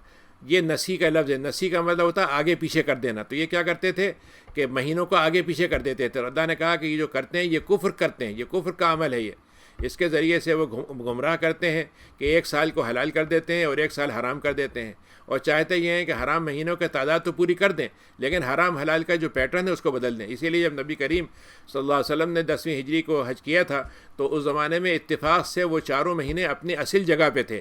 تو آپ نے یہ فرمایا کہ جیسے زمین کا آغاز ہوا تھا، دنوں کا آغاز ہوا تھا، سالوں کا آغاز ہوا تھا، اب سارے ترتیب آگے پیچھے ہونے کے بعد وہ پھر سے اصل حالت میں بحال ہو گئی. ان کے اعمال کو شیطان نے سجا دیا ہے، جو سمجھتے ہیں ہم نے بڑے کارنامے کر رہے ہیں ہم. اللہ تعالیٰ کافروں کو ہدایت نہیں دیتا. اور پھر اللہ نے کہا کہ اے لوگوں کیا ہو گیا تمہیں، تم اللہ کی راہ میں جب پکارا جاتا ہے کہ چلو نکل پڑو اللہ کی راہ میں، تو تمہیں زمین جو ہے پکڑ لیتی ہے، ایسا ہوتا ہے زمین سے چمٹ گئے، زمین تمہیں چھوڑ ہی نہیں رہی۔ اور رضیتم بالحیات الدنیا، کیا تم آخرت کی زندگی چھوڑ کر دنیا کی زندگی کو پسند کرتے ہو؟ تو سمجھ لو کہ دنیا کی زندگی جتنی بھی تم گزار لو ہے بہت تھوڑی سی۔ اور دیکھو اگر اللہ کی نبی کی پکار پہ نہیں نکلو گے، یہ تبوک کا واقعہ ہے جس میں آپ نے وہاں پہ یہ رومیوں کے بارے میں خبر ملی کہ بہت بڑے لشکر کے ساتھ آ رہے ہیں اور مسلمانوں پہ حملہ کریں گے، تو آپ نے اس سے پہلے کہ وہ نکلتے آپ نکل پڑے اور سب سے کہا کہ لازمی طور پر نکلنا ہے۔ تو میں یعنی اگر آپ اس کو یوں سمجھیں کہ آپ دیکھیے کہ جب بدر میں آپ آئے ہیں تو 10% لوگ آئے تھے مدینے کے، یعنی 10% تھے 3000 میں سے 300، لیکن تبوک میں جب آپ نکلے ہیں تو آپ نے کہا سب کو نکلنا ہوگا، تو جتنے لوگ لڑنے والے تھے ان میں سے صرف 3 آدمی تھے جو پیچھے رہ گئے تھے، 3 آدمی۔ آپ اس سے اندازہ کر لیجئے کہ یہ جو اسلام کا جو غزوات کا سفر ہے وہ 10% سے شروع ہو کر 99% پہ ختم ہوا ہے۔ تو اس وقت آپ نے یہ فرمایا، اچھا کہ بڑا گرمی کا سفر تھا، موسم گرم تھا اور ساری فصل تیار تھی اور 600-700 کلومیٹر کا سفر تھا، اور تیاری بھی مطلب یہ کہ بہت کرنا تھی اس کے لیے سب طرح کی، تو آپ نے لازمی کر دیا تھا، سب کو جانا تھا۔ تو اگر تم نہیں نکلتے ہو تم کو اللہ تعالیٰ بڑے دردناک عذاب سے نوازے گا، اور تمہاری قوم جو ہے جس کو تم سمجھ رہے ہو تمہیں بڑا مسلمان بن کے تم ہم پہ کوئی احسان کرو، ہم تم کو ہٹا دیں گے اور ہمیں کوئی پریشانی نہیں ہوگی اس میں۔ اللہ تعالیٰ بہت قدرت رکھتا ہے، اور اگر تم نے مدد کرنے کا ارادہ کرتے ہو تو کر لو، نہیں کرتے ہو تو ہم اپنے نبی کی مدد خود کر دیں گے۔ ہم نے اس وقت مدد کی تھی اس کی جب مکے سے وہ نکلے تھے اور غار ثور میں پناہ لی تھی انہوں نے۔ 2 تھے وہ، کون تھے 2؟ وہ تھے اور ابو بکر تھے، اور دونوں غار میں بیٹھے ہوئے تھے، اور وہ ان کے جو ساتھی تھے۔ اب دیکھیے صاحب کا لفظ جو ہے پورے قرآن میں صرف نبی کریم کے ساتھ صاحب کا لفظ ابو بکر کے لیے استعمال ہوا ہے۔ تو انہوں نے اپنے ساتھی سے، حضرت ابوبکر نے ان سے کہا کہ اللہ کے نبی، یہ آہٹ آ رہی ہے قریش کی، اور یہ اگر ہم کو نیچے جھک کے ذرا سا اندر جھانک کے دیکھیں گے تو ہمیں پکڑ لیں گے۔ تو آپ نے اس وقت یہ فرمایا، تو اللہ تعالیٰ نے ان کا قول نقل کیا اللہ کے نبی کا کہ تم نے کہا کہ تم غم مت کرو، اللہ تعالیٰ ہمارے ساتھ ہے۔ اور حدیث میں آتا ہے کہ آپ نے ان سے فرمایا حضرت ابوبکر سے کہ اے ابوبکر یہ بتاؤ کہ ایسے 2 لوگوں کو کمزور ہونا چاہیے جن کا تیسرا اللہ تعالیٰ ہو، یعنی جب ان کا سہارا دینے والا اللہ تعالیٰ ہو تو ان کو دو کمزور کیسے ہوں گے پھر وہ؟ اور یہی ہوا کہ وہاں پر کہتے ہیں کہ وہاں پر ایک مکڑی آئی، اس نے جالا بن دیا، مطلب یہ ایک کبوتری تھی، اس نے وہ انڈے دے دیے۔ تو لوگوں کو یہ خیال ہوا کہ اگر یہاں پر کوئی آنے جانے والے لوگ ہوتے تو یہ جالا جو ہے ٹوٹ چکا ہوتا۔ بہرحال وہاں سے وہ چلے گئے، اللہ نے ان کو بچا دیا۔ تو انہوں نے کہا تھا ہمارے ساتھ اب غم مت کریں، ہم اللہ ہمارے ساتھ ہے۔ اللہ تعالیٰ نے اس وقت سکینت اتار دی ان پر، اور ایسے لشکروں سے ان کی مدد فرمائی جن کو تم دیکھتے نہیں ہو۔ اور اللہ تعالیٰ جو ہے کفر کرنے والوں کے کلمے کو تو نیچے دکھا کر ہی رہتا ہے، اور صرف اللہ کلمہ ہے جو سربلند رہتا ہے۔ اللہ تعالیٰ سربلند رہتا ہے اور سربلند رہنا چاہیے۔ اللہ تعالیٰ بہت عزیز ہے اور حکیم ہے۔ تو اے لوگو، ہلکا سامان ہو، زیادہ تیاری نہ ہو، چھوٹا موٹا اسلحہ ہو اس کے ساتھ نکل پڑو، اور بھاری بھرکم مطلب یہ اسلحہ ہو تب بھی نکلو، اور اللہ کی راہ میں مال اور جان سے جہاد کرو۔ یہ تمہارے لیے بہتر ہے اگر تم سمجھتے ہو۔ اگر یہ تبوک کا سفر ہے کہ اگر یہ چھوٹی جگہ کہیں قریب کی جگہ جانا ہوتا اور مختصر سا سفر ہوتا تو شاید تمہارے ساتھ منافقین بھی نکل پڑتے، لیکن ان کو اتنی دور تک جانا جو ہے ان کے اوپر گنا گزر رہا ہے۔ اب یہ آ کے آپ سے معذرتیں کرنے کے لیے قسمیں کھا کے کہہ رہے ہیں کہ ہمارے پاس اگر واقعی گنجائش ہوتی تو ہم ضرور آپ کے ساتھ نکلتے۔ تو اللہ نے کہا کہ یہ جو معذرتیں کر رہے ہیں یہ اس سے اپنے آپ کو ہلاکت میں ڈال رہے ہیں۔ اللہ تعالیٰ جانتا ہے کون جھوٹ بولتا ہے۔ عفا اللہ عنک، نبی نے، اللہ تعالیٰ نے جب واپس آپ تبوک سے واپس آئے تو منافقین پلٹ کے آئے اور کہا کہ اللہ کے نبی ہم کو بیماری ہو گئی تھی، انہوں نے کہا ہمیں فلاں عذر ہو گیا تھا، ہمارے گھر میں فلاں تھا، آپ قسمیں، اچھا وہ قسمیں کھاتے، اچھا نبی کریم کہتے ہیں کہ بھائی ٹھیک ہے تم نے قسم کھا لی ہے تو میں تمہیں اللہ کے حوالے کر رہا ہوں۔ تو اللہ تعالیٰ نے نبی کریم کو اس بات پہ تنبیہ نہیں کی، بلکہ ایک قسم کا کہیے کہ دلچسپ انداز میں ان سے کہا کہ اگر آپ نے معاف نہ کیا ہوتا تو ان کا تو پورا پول کھل جاتا، ان کی ساری کمزوری سامنے آ جاتی۔ تو اللہ تعالیٰ نے کہا کہ اللہ آپ کو معاف کرے، آپ نے ان کو کیوں اجازت دے دی، کیوں چھوڑ دیا ان کو؟ آپ تو ان کو ذرا ان کے سچ تک، ان کو کہتے ہیں جھوٹے کو جھوٹ تک پہنچا کے رہتے آپ، تو ان کی ساری باتیں کھل کے آ جاتی۔ تو آپ نے، اللہ تعالیٰ نے اصول بتایا کون آپ سے کون اجازت لے گا؟ وہ اجازت لیں گے آپ سے، وہ اجازت نہیں لیں گے آپ سے جنگ میں نہ جانے کی جو ایمان رکھتے ہیں آخرت پر اور جو اللہ کی راہ میں جہاد کرنا چاہتے ہیں۔ اللہ تعالیٰ تقوی کرنے والوں کو خوب جانتا ہے۔ آپ سے اجازت تو وہ لیتے ہیں جو ایمان نہیں لاتے اور آخرت کو نہیں مانتے، اور ان کے دلوں میں شک پڑا ہوا ہے، اور یہ اپنے شک میں ہی جو ہے وہ گھٹے جا رہے ہیں، اسی کے اندر بھٹکتے جاتے ہیں۔ اگر یہ نکلنے کا ارادہ کر لیتے ہو تو اللہ تعالیٰ ان کے لیے سامان کا انتظام بھی کروا دیتا، لیکن جب وہ انہوں نے نکلنا نہیں طے کیا تو ہم نے بھی ان کو اس کی جگہ پہ جما دیا، چھوڑ دیا، اور ہم نے کہا ٹھیک ہے تم بیٹھنے، جو پیچھے رہ جانے والے ہیں ان کے ساتھ تم رہو۔ لو خرجوا فیکم، اللہ نے ایک عجیب بات بتائی، انہوں نے کہا کہ تمہارے منافقین تمہارے ساتھ نکلتے تو یہ تمہارے کام کے بجائے معاون بننے کے آپس میں افواہیں پھیلاتے، آپس میں خسر پھسر کرتے، تمہارے خلاف سازشیں کرتے، دل توڑنے کی باتیں کرتے۔ تو اللہ نے کہا کہ اگر یہ نکل بھی جاتے تو یہ تمہیں مطلب یہ ہے کہ تمہارے اندر مزید اچھائی کے بجائے یہ خرابی ہی بڑھاتے۔ ولا اودعوا خلالکم، اور یہ دوڑے پھرتے تمہارے درمیان میں، مطلب یہ ہے کہ برائی چاہنے کے لیے، فتنے پھیلانے کے لیے تمہارے ساتھ یہ دوڑ پڑتے، تمہارے ساتھ طرح طرح کی حرکتیں کرتے، اور ان میں سے کچھ ایسے ہیں جو تمہاری کان لگا کے سنتے ہیں تمہاری باتیں، اور جب سن لیتے ہیں تو تمہارے دشمنوں کو پہنچا دیتے ہیں۔ اللہ تعالیٰ ظالموں کو خوب جانتا ہے۔ لقد ابتغوا الفتنة من قبل، اس سے پہلے بھی یہ فتنے میں پڑتے رہے۔ وقلبوا لك الامور، اور انہوں نے الٹ پلٹ کی ہیں تمہارے لیے تمہاری تدبیریں، انہوں نے کوشش کی کہ تمہاری تدبیروں کو الٹ پلٹ کر دیں، لیکن جب اللہ کا حق آ جاتا ہے اور اللہ کا معاملہ غالب آ جاتا ہے تو پھر اس کے بعد ان کو سوائے ناپسندیدگی کے کچھ نہیں ملتا۔ ان میں سے بعض آتے ہیں اور یہ کہتے ہیں کہ اللہ کے نبی آپ ذرا مجھے جانے مت دیں ورنہ میں فتنے میں پڑ جاؤں گا۔ ایک منافق آیا، اس نے کہا میں بڑا نوجوان آدمی ہوں اور وہاں پر جو ہیں وہ رومن عورتیں بڑی خوبصورت ہوتی ہیں، تو مجھے خطرہ یہ ہے کہ میں ان کے ساتھ گناہ میں پڑ جاؤں گا۔ اب اللہ بتائیے، آپ میدان جنگ میں جا رہے ہیں یا وہاں پہ شہر میں ٹورزم کے لیے جا رہے ہیں؟ تو عذر بھی اتنا بدترین قسم کا کر رہے ہیں۔ تو اللہ کے نے کہا کہ جو بات کہہ رہے ہیں کہ ہم فتنے میں پڑ جائیں گے، وہ تو فتنے میں پڑ چکے، یعنی وہ وہاں جا کے فتنے میں کیا پڑیں گے، وہ تو یہیں پہ فتنے پڑ گئے، کیونکہ ایمان تو انہوں نے یہیں پہ خراب کر لیا اپنا۔ سقطوا، اس میں گر چکے ہیں وہ، اور جہنم ان کو گھیرے ہوئے ہیں جو کفر کرنے والے ہیں۔ آگے ان کی پہچان یہ ہے کہ جب تمہیں اچھائی کوئی پہنچے، کوئی کامیابی ہو، فتح ملے، تمہیں اچھی طریقے سے کوئی بات ہو جائے تو ان کو بڑا برا لگتا ہے، لیکن اگر مصیبت تم کو پہنچ جائے تو یہ کہتے ہیں کہ دیکھا ہم نے اپنا انتظام الگ سے کر لیا، ہم کیسے بچ گئے، ان کے ساتھ ورنہ پھنس جاتے ہم بھی، اور بڑے خوش ہو کے پلٹتے ہیں۔ تو آپ ان سے فرما دیجئے کہ اللہ تعالیٰ نے جو ہمارے لیے لکھا ہے وہی ہم کو پہنچے گا، اس کے علاوہ تو کوئی ہم کو کچھ نہیں کر سکتا۔ اللہ تعالیٰ نے اگر طے کر دیا ہے تو وہ تو ہو کے رہے گا، تم یہاں پر رہیں ہم یا وہاں نکلیں۔ اللہ تعالیٰ پہ توکل کرتے ہیں مومنین تو۔ لیکن اللہ نے عجیب بات کہی، اللہ نے کہا کہ اچھا تم نے تو اپنے آپ کو بڑا سمجھے کہ بڑے ہوشیاری دکھائی تم نے، وہ بچ گئے۔ تو اللہ تعالیٰ نے کہا کہ آپ یہ کہہ دیں کہ ہمارے ساتھ تو معاملہ، اللہ نے دو باتوں کا وعدہ کیا ہے، یا تو مر گئے تو ہم شہید ہو گئے، اور بچ کے آ گئے تو ہم غازی ہو گئے۔ تو دو حسنات میں سے ایک تو ہمیں ملنا ہی ملنا ہے۔ وَنَحْنُ نَتَرَبَّصُ بِكُمْ، لیکن ہم تمہارے ساتھ انتظار میں، ہمیں انتظار کرنے میں ہم تیار ہیں، ہم دیکھ رہے ہیں کہ ہمیں لیے یہ انتظار جو ہے آسان ہو گیا ہے کہ تم جو حرکتیں کر رہے ہو اس کے بعد اللہ تعالیٰ تم کو عذاب میں ڈال دے، ہمارے ہاتھوں سے یا کسی اور کے ذریعے سے۔ تو ٹھیک ہے، تم بھی انتظار کرو، ہم بھی انتظار کرتے ہیں۔ اور اے لوگوں، منافقین کو اللہ مخاطب کرتا ہے کہ تم بڑے مجبوری میں منہ بنا کے بڑی اس کے ساتھ خطرج کرتے ہو، تو ایسے کو تو اللہ تعالیٰ قبول ہی نہیں کرتا، تم سے قبول ہی نہیں کرنا چاہتا۔ یعنی یہاں یہ مسئلہ نہیں ہے کہ آپ اللہ دے رہے ہیں تو اللہ تعالیٰ بڑا خوش ہو جائے گا، ایسے بھائی بڑا آپ نے احسان کیا مجھ پر۔ اللہ تعالیٰ کہہ رہا ہے ہم تو صرف اس سے قبول کرتے ہیں جو اچھی طبیعت سے اور تقوی کے ساتھ دیتا ہے، اور یہ تو فاسقوں سے اللہ میں لیتا ہی نہیں۔ اور اللہ تعالیٰ نے ان کی صدقات کو قبول کیوں نہیں کیا؟ اس لیے کہ وہ کفر کرتے تھے اللہ کے ساتھ، رسول کے ساتھ۔ نماز کے لیے آتے بھی تھے تو بڑے مطلب بچتے بچاتے، دیر سویر کر کے اور بڑے ٹالتے ہوئے، اور اگر کوئی دینا بھی پڑ جاتا تھا تو بڑے منہ بنا کے بڑی ناخوشی کے ساتھ دیتے تھے۔ تو اے لوگوں، آپ ان سے یہ کہہ دیں کہ یہ تمہارے مال اور اولاد پہ تمہیں کوئی گھمنڈ نہیں ہونا چاہیے۔ یہ تو تمہیں جو اللہ تعالیٰ نے جو مال اور اولاد دے دیا ہے تو تمہارے لیے عذاب بڑھانے کا ذریعہ بنے گا، کیونکہ جتنا عمل تم کر رہے ہو تمہارے مال کے غلط طریقے سے وہ گناہ اور بڑھ جائے گا۔ تمہارا جو عمل ہے وہ اولاد کو تم سکھاؤ گے تو اولاد کے گناہ تمہارے حساب میں آ جائیں گے۔ تو اللہ تعالیٰ یہ چاہتا ہے کہ دنیا کے عذاب میں اتنے ہوتے چلے جائیں کہ تزہق انفسہم، ان کی جانیں جو ہیں اسی میں گھٹ گھٹ کے نکل جائیں کفر کی حالت میں۔ وَيَحْلِفُونَ بِاللَّهِ، یہ آپ کے بعد قسمیں کھا کھا کہیں گے کہ ہم تو آپ کے ساتھ ہیں، ہم تو مسلمان ہیں، ہم تو آپ کی باتیں مانتے ہیں، ہمارے نام مسلمانوں جیسے ہیں، ہم تو دیکھیے فلاں موقع پہ عبادت بھی کرتے ہیں، ہم تو خرچ بھی کرتے ہیں۔ تو اللہ تعالیٰ کہتا ہے یہ بالکل آپ کے ساتھ نہیں ہیں، یہ وہ ہیں جو ایک دوسرے میں فرقہ بندی ڈلواتے ہیں۔ یہ خود بھی ڈرتے ہیں اور دوسروں کو ڈرانے میں لگے رہتے ہیں، اور ڈرانے میں لگے رہتے ہیں۔ ان کو تو اگر کوئی پناہ گاہ مل جائے، کوئی دور دراز کا کوئی غار مل جائے جس میں جا کے یہ چھپ جائیں، یا کوئی ایسی جگہ گھسنے کی مل جائے جہاں پہ کوئی ان کے پاس نہ پہنچے، تو یہ تو وہاں چلے جائیں گے۔ وَهُمْ يَجْمَعُونَ، اور رسیاں توڑا کے بھاگیں گے وہاں پر۔ وَمِنْهُمْ مَنْ يَلْمِزُكَ فِي الصَّدَقَاتِ، اور کچھ لوگ ہیں جو تمہارے صدقات جو تم دیتے ہو اللہ کی راہ میں اس کا مذاق اڑاتے ہیں۔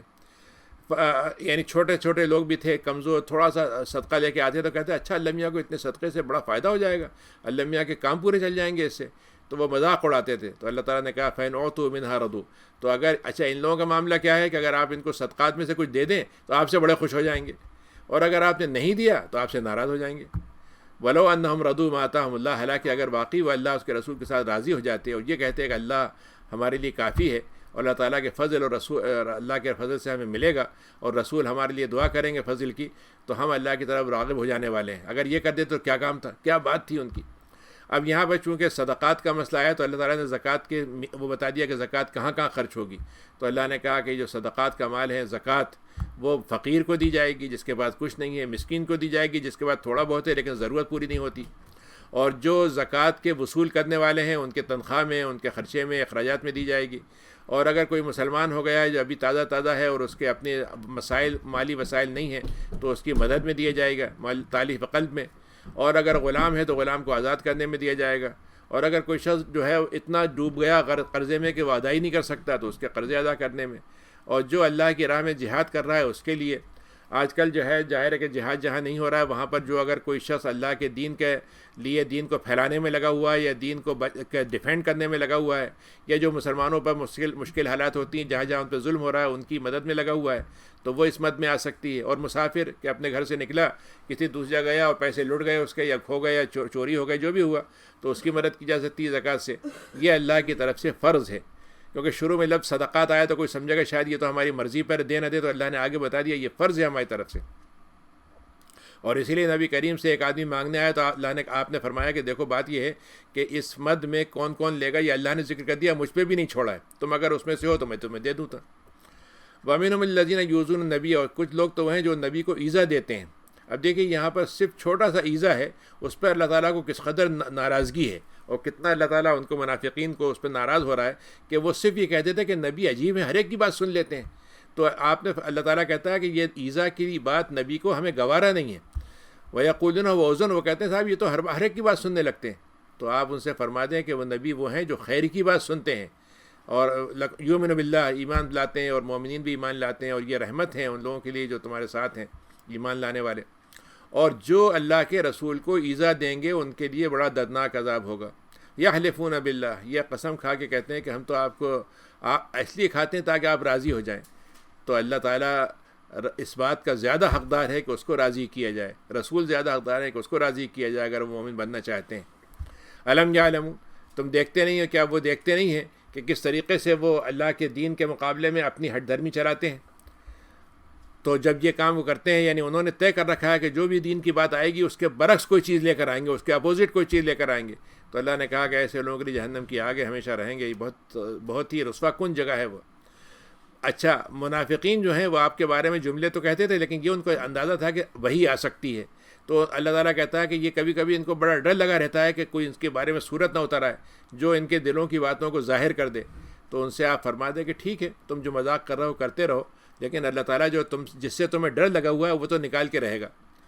وَلَئِن سَأَلْتَهُمْ, نبی کریم جب تبوک میں جا رہے تھے تو ان کی ایک اونٹنی جو تھی وہ کہیں پہ ساتھ میں کھو گئی.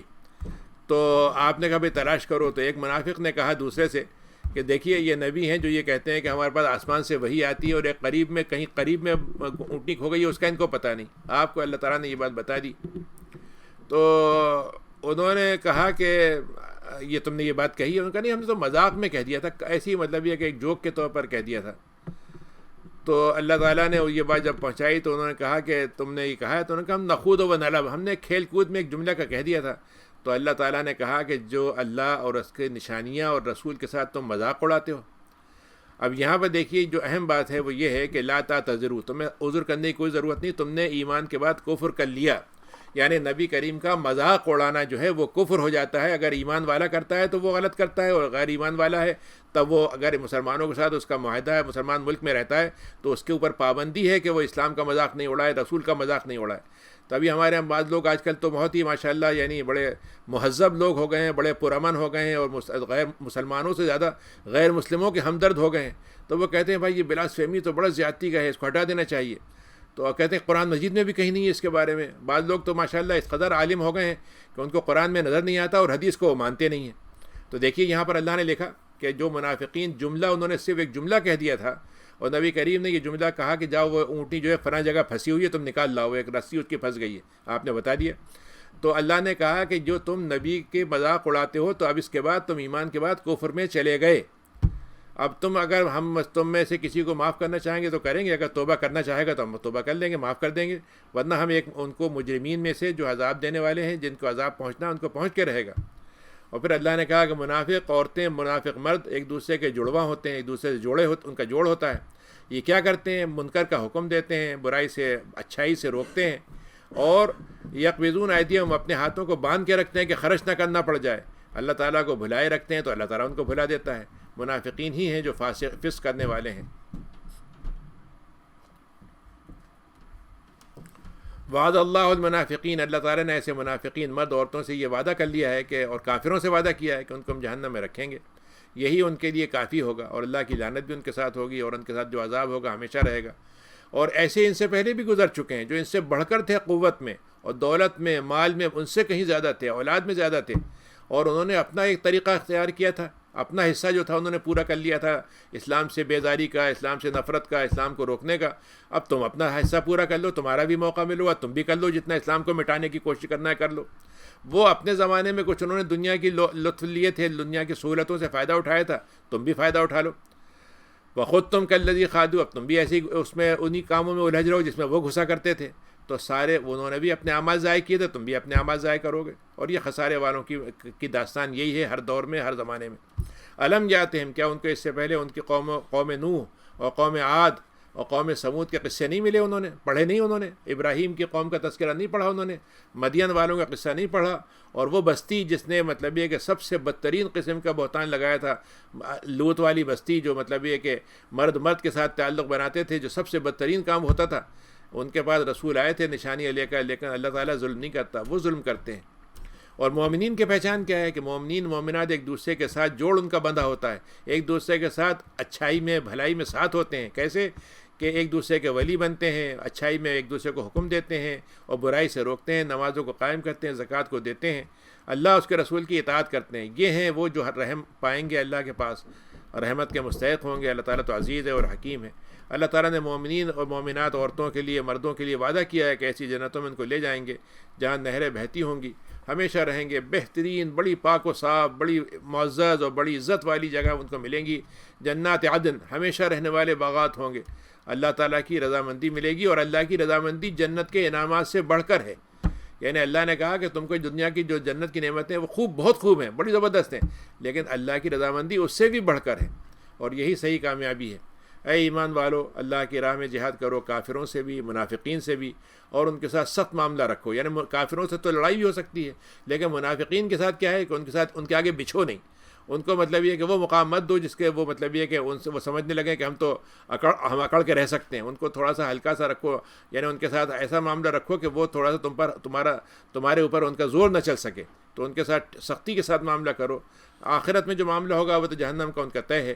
یا یحلفون باللہ ما قالوا, یہ قسم کھاتے ہیں کہ یہ بات انہوں نے نہیں کہی, حالانکہ وہ کلمہ کفر کہہ چکے تھے, اور اسلام لانے کے بعد انہوں نے یہ بات کہی تھی. اور انہوں نے وہ ارادہ کر لیا تھا کہ ان کا جو پورا نہیں کر سکے. انہوں نے طے کیا تھا, ایک بستی میں ایک دفعہ آپ جا رہے تھے تو آپ کو یہ مکے منافقین جو تھے ایک پہاڑی کے اوپر چڑھ گئے, اور وہاں انہوں نے سوچا کہ نبی کریم کی سواری یہاں سے گزرے گی اور وہ پتھر اوپر سے گرا دیں گے تو آپ ختم ہو جائیں گے. نبی کریم صلی اللہ علیہ وسلم کو اس کا اطلاع ہو گئی, اور آپ وہاں سے جلدی سے گزر گئے, یعنی اس سے ہٹتے ہوئے تھوڑا سا دور سے. اور آپ نے ان کو بلایا تو ان سے کہا کہ تم نے یہ بات کہی تھی؟ انہوں نے کہا نہیں ایسا تو کچھ بھی نہیں تھا. تو اللہ تعالیٰ نے ایک بات کہی کہ نہیں, انہوں نے کہا تھا اور یہ کفر کر چکے ہیں, اور انہوں نے وہ ارادہ کیا جو ان کو پا نہیں سکے. اور ان کو اللہ تعالیٰ اور اس کے رسول سے انتقام لینے کا شوق کیوں ہوا ہے, جبکہ ان کو تو اللہ تعالیٰ نے ان کے اپنے فضل سے نوازا ہے, ان کے حالات اچھے ہو گئے ہیں, اور رسول ان کے ساتھ بہترین معاملہ فرماتے ہیں. تو اگر یہ توبہ کر لیں تو بہتر ہے, اگر نہیں توبہ قبول کرتے تو اللہ کے کا عذاب تو ان کے لیے تیار ہے دنیا والآخرہ. یعنی یہ عذاب دنیا میں بھی ہوگا اور آخرت میں بھی ہوگا. اب آپ سوچئے کہ آخرت کا عذاب تو اللہ تعالیٰ دے گا, دنیا میں کون دے گا؟ ظاہر دنیا میں اگر اسلامی حکومت ہوگی تو وہ دے گی, اور آج کل جو مسلمان حکومت ہے وہ کہے گی نہیں, ہم تو ان کو اپنے سر پہ سوار کر لیں گے, ہم تو ان کو بڑا معزز مقام دیں گے, کیونکہ ہم جو ہیں بڑے معتدل اور بڑے مطلب لبرل اور سیکولر اور کیا کیا ہیں, تو ہم تو ان کے ہمارے نظر میں تو ان کی جو ہے مطلب یہ بڑی قدر ہے, ان کی ایکسپرٹیز ہے, ان کی فلاں ہے, اس کو استعمال کریں گے. اللہ تعالیٰ کہہ رہا ہے کہ ہمارے نزدیک ان کے لیے دنیا میں بھی ذلت ہے اور آخرت میں بھی ذلت ہے, اور وما لهم, نہ یہاں مددگار ہوگا نہ وہاں مددگار ہوگا. ومنهم من عاهد اللہ, ایک آدمی تھا جو آپ کے پاس آیا، اس نے کہا کہ آپ مجھے کچھ جانور دے دیں اور دعا کر دیں کہ وہ برکت ہو، تو میں خوب اللہ کی راہ میں خرچ کروں گا جب پیسے ہو جائیں گے. تو آپ نے کہا جتنا ہے اسی پہ گزارا کر لو. اس نے کہا نہیں، آپ دعا کر دیں. نتیجہ ہوا آپ نے دعا کر دی تو آپ اس کے بعد جانور بڑھتے چلے گئے. تو وہ مدینے میں مسجد کے قریب رہتا تھا، وہ جگہ کم پڑ گئی، ادھر دور چلا گیا، پھر اور دور چلا گیا. تو جب وہ زکوٰۃ فرض ہوئی اور اس کو لوگوں نے آیا، آپ نے بھیجا کسی کو جا کے اسے لے آؤ، تو اس نے عجیب منہ بنایا اور اس نے کہا کہ عجیب بات ہے، محنت تو میں نے کی اور آپ جو ہے اس میں مطلب یہ سے اپنا حصہ لینے کے لیے آپ فری میں آ گئے. تو اللہ تعالیٰ سے اس نے عہد کیا تھا کہ میں اگر مجھے فضل مل گیا تو میں خوب صدقہ کروں گا اور نیک لوگوں میں ہو جاؤں گا. لیکن جب اللہ کی طرف سے اس کو فضل سے نواز دیا گیا تو وہ کنجوسی میں پڑ گیا اور وہ پھر گیا اور بچ کے نکل گیا. کیا ہوا، جب آپ نے یہ سنا تو آپ نے کہا آئندہ اس سے زکوٰۃ نہیں دی جائے. تو وہ دوبارہ زکوٰۃ دینے آیا، اس ابوبکر کو آپ نے نہیں لی، ابوبکر کے زمانے میں نہیں لی اور وہ ختم اسی حالت میں ہو گیا. تو اللہ تعالیٰ نے کیا کہا کہ ہم نے اس وجہ سے نفاق اس کے دل میں لگا دیا. اب دیکھیے یہ بہت اہم بات ہے کہ جب ایک آدمی مال کو بچاتا ہے، اللہ کی راہ میں خرچ نہیں کرتا اور جو حلال کام ہے اس میں خرچ نہیں کرتا، تو اللہ تعالیٰ اپنے اس مال کی محبت سے دل میں نفاق ڈال دیتا ہے اور یہ نفاق قیامت تک اس کے ساتھ لگا رہے گا، کیونکہ اس نے اللہ سے خلاف ورزی کی، وعدہ پورا نہیں کیا، جھوٹ بولتے تھے. اور یہ جانتے نہیں ہیں کہ اللہ تعالیٰ کو سارے رازوں کی بات بھی معلوم ہے، سرگوشیوں کی بات بھی معلوم ہے، غیب کی ہر باتیں سب جانتا ہے اللہ تعالیٰ. اور یہ وہ لوگ ہیں جو کوئی چھوٹا مطلب یہ اپنی مرضی سے لا کے تھوڑا صدقہ دیتے ہیں تو اس کو مذاق اڑاتے ہیں. والذین لا یجدون الا جہدہم، جتنا ان کے پاس بیچاروں کے پاس جتنا ان کے بس میں اتنا صدقہ دیتے ہیں. ایک صحابی نے دن بھر کام کیا اور ایک مٹھی بھر ان کو کھجور ملی، وہ لا کے آپ نے صدقے میں دے دی. اور مکے کے مدینے جو منافقین تھے انہوں نے کہا کہ ارے لیجیے صاحب یہ مٹھی بھر سے اللہ میاں جو ہے نا خوش ہو جائیں گے، کیونکہ ان کی مالداری بڑھ گئی، اس سے دولت ان میں اضافہ ہو گیا. تو اللہ تعالیٰ نے اس کے جب یہ مذاق کیا تو اللہ تعالیٰ نے کہا کہ یسخرون منہم، ایسے لوگوں سے وہ مذاق اڑاتے ہیں. اللہ تعالیٰ کہتا ہے ہم ان کا مذاق اڑانے والے ہیں، ہم ان کا مذاق اڑا کے بتائیں گے کہ ان کی حیثیت کیا ہے. اللہ تعالیٰ نے دردناک عذاب رکھا ہے، یہ اس کا مذاق ہے ان کے ساتھ. آپ ان کے لیے مغفرت کریں یا نہ کریں، اللہ تعالیٰ تو ہے مطلب یہ کہ 70 بار آپ مغفرت کریں گے تو اللہ تعالیٰ معاف نہیں کرے گا. عبداللہ ابن ابی کے بارے میں آتا ہے کہ آپ نے اس کے لیے جب کہا کہ 70 بار آپ مغفرت نہ کریں تو آپ نے فرمایا ٹھیک ہے، اللہ نے 70 بار کے لیے کہا میں 71 بار کر دوں گا. تو اللہ تعالیٰ نے کہا، تو اللہ تعالیٰ کے ان کا مطلب یہ تھا کہ میں تو اپنی طرف سے کر دوں گا، اللہ قبول کرے نہ کرے. یہ لوگ وہ ہیں جنہوں نے کفر کیا، اللہ تعالیٰ فاسقوں کو ہدایت نہیں دیتا. فرح المخلفون، مخلفون کا مطلب یہ جن کو پیچھے کر دیا گیا، یعنی اللہ تعالیٰ نے ان کے کفر کی وجہ سے ان کو یہ موقع ہی نہیں دیا کہ مسلمانوں کی فوج میں شریک ہو سکیں. یعنی دوسرے الفاظ میں اللہ تعالیٰ کی اس جہاد کی شریک ہونا ایک اعزاز ہے، یہ مجبوری نہیں ہے یا کوئی بھگتانے کی چیز نہیں ہے، بلکہ اللہ کا. تو ان کا جو پیچھے رہ گئے ان کو اللہ تعالیٰ نے آنے نہیں دیا آگے.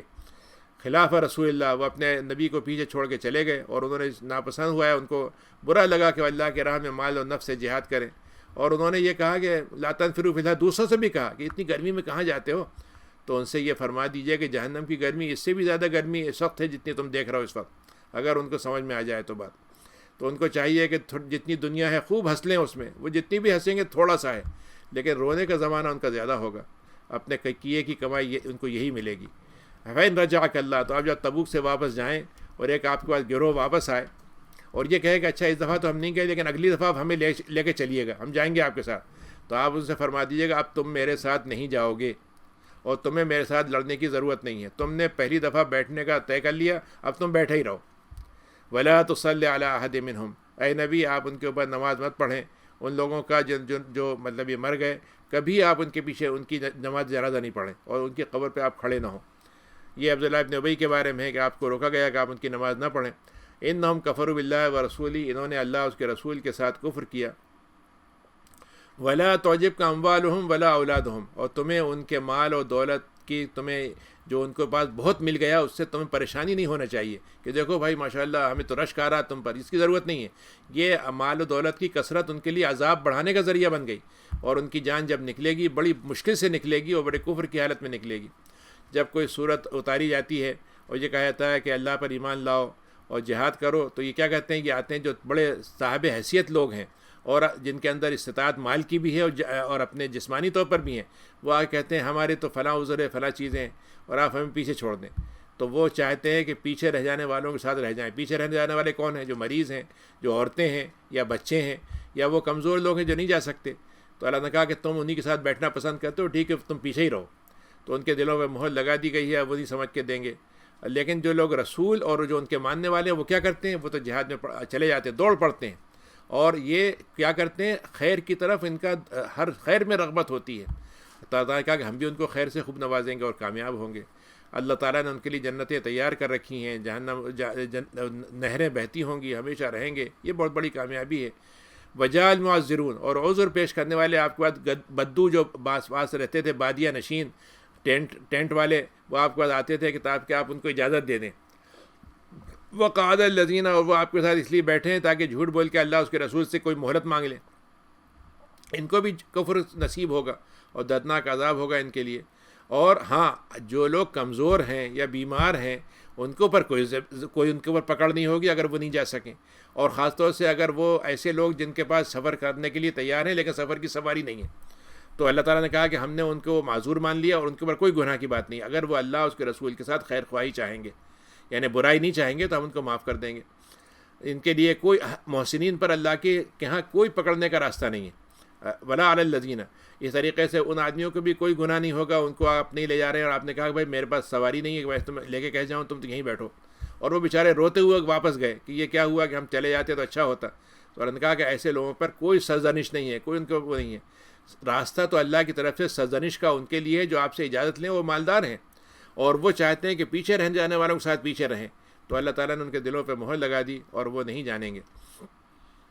اب جب واپس آپ آئے تو پھر وہی والی بات جس سے پہلے بھی آئی یہاں پر آئی کہ پلٹنے کے بعد وہ آتے رہے آپ کے پاس، تو پلٹ کے کہتے رہے کہ ہم تو ہمارے ساتھ قل لا تعتذروا. تو اللہ تعالیٰ نے کہا کہ آپ ان سے فرما دیں کہ بالکل ضرورت نہیں معذرت کی، ہم تم پر ایمان نہیں لاتے. لا لنو میں لکم، ہم تمہارا ایمان مانتے ہی نہیں. قد نبان اللہ، ہمارا تو اللہ تعالیٰ نے بتا دیا کہ تمہارا نفاق کا حلم کیا ہے. اللہ تعالیٰ تمہارے عمل کو رسول دیکھتے ہیں، پھر تمہیں غیب کے دنیا کی طرف لوٹایا جائے گا. اللہ کی طرف لوٹایا جائے گا جو غیب کا اور شہادت کا علم رکھتا ہے، پھر تم کو بتائے گا تم کیا کرتے تھے.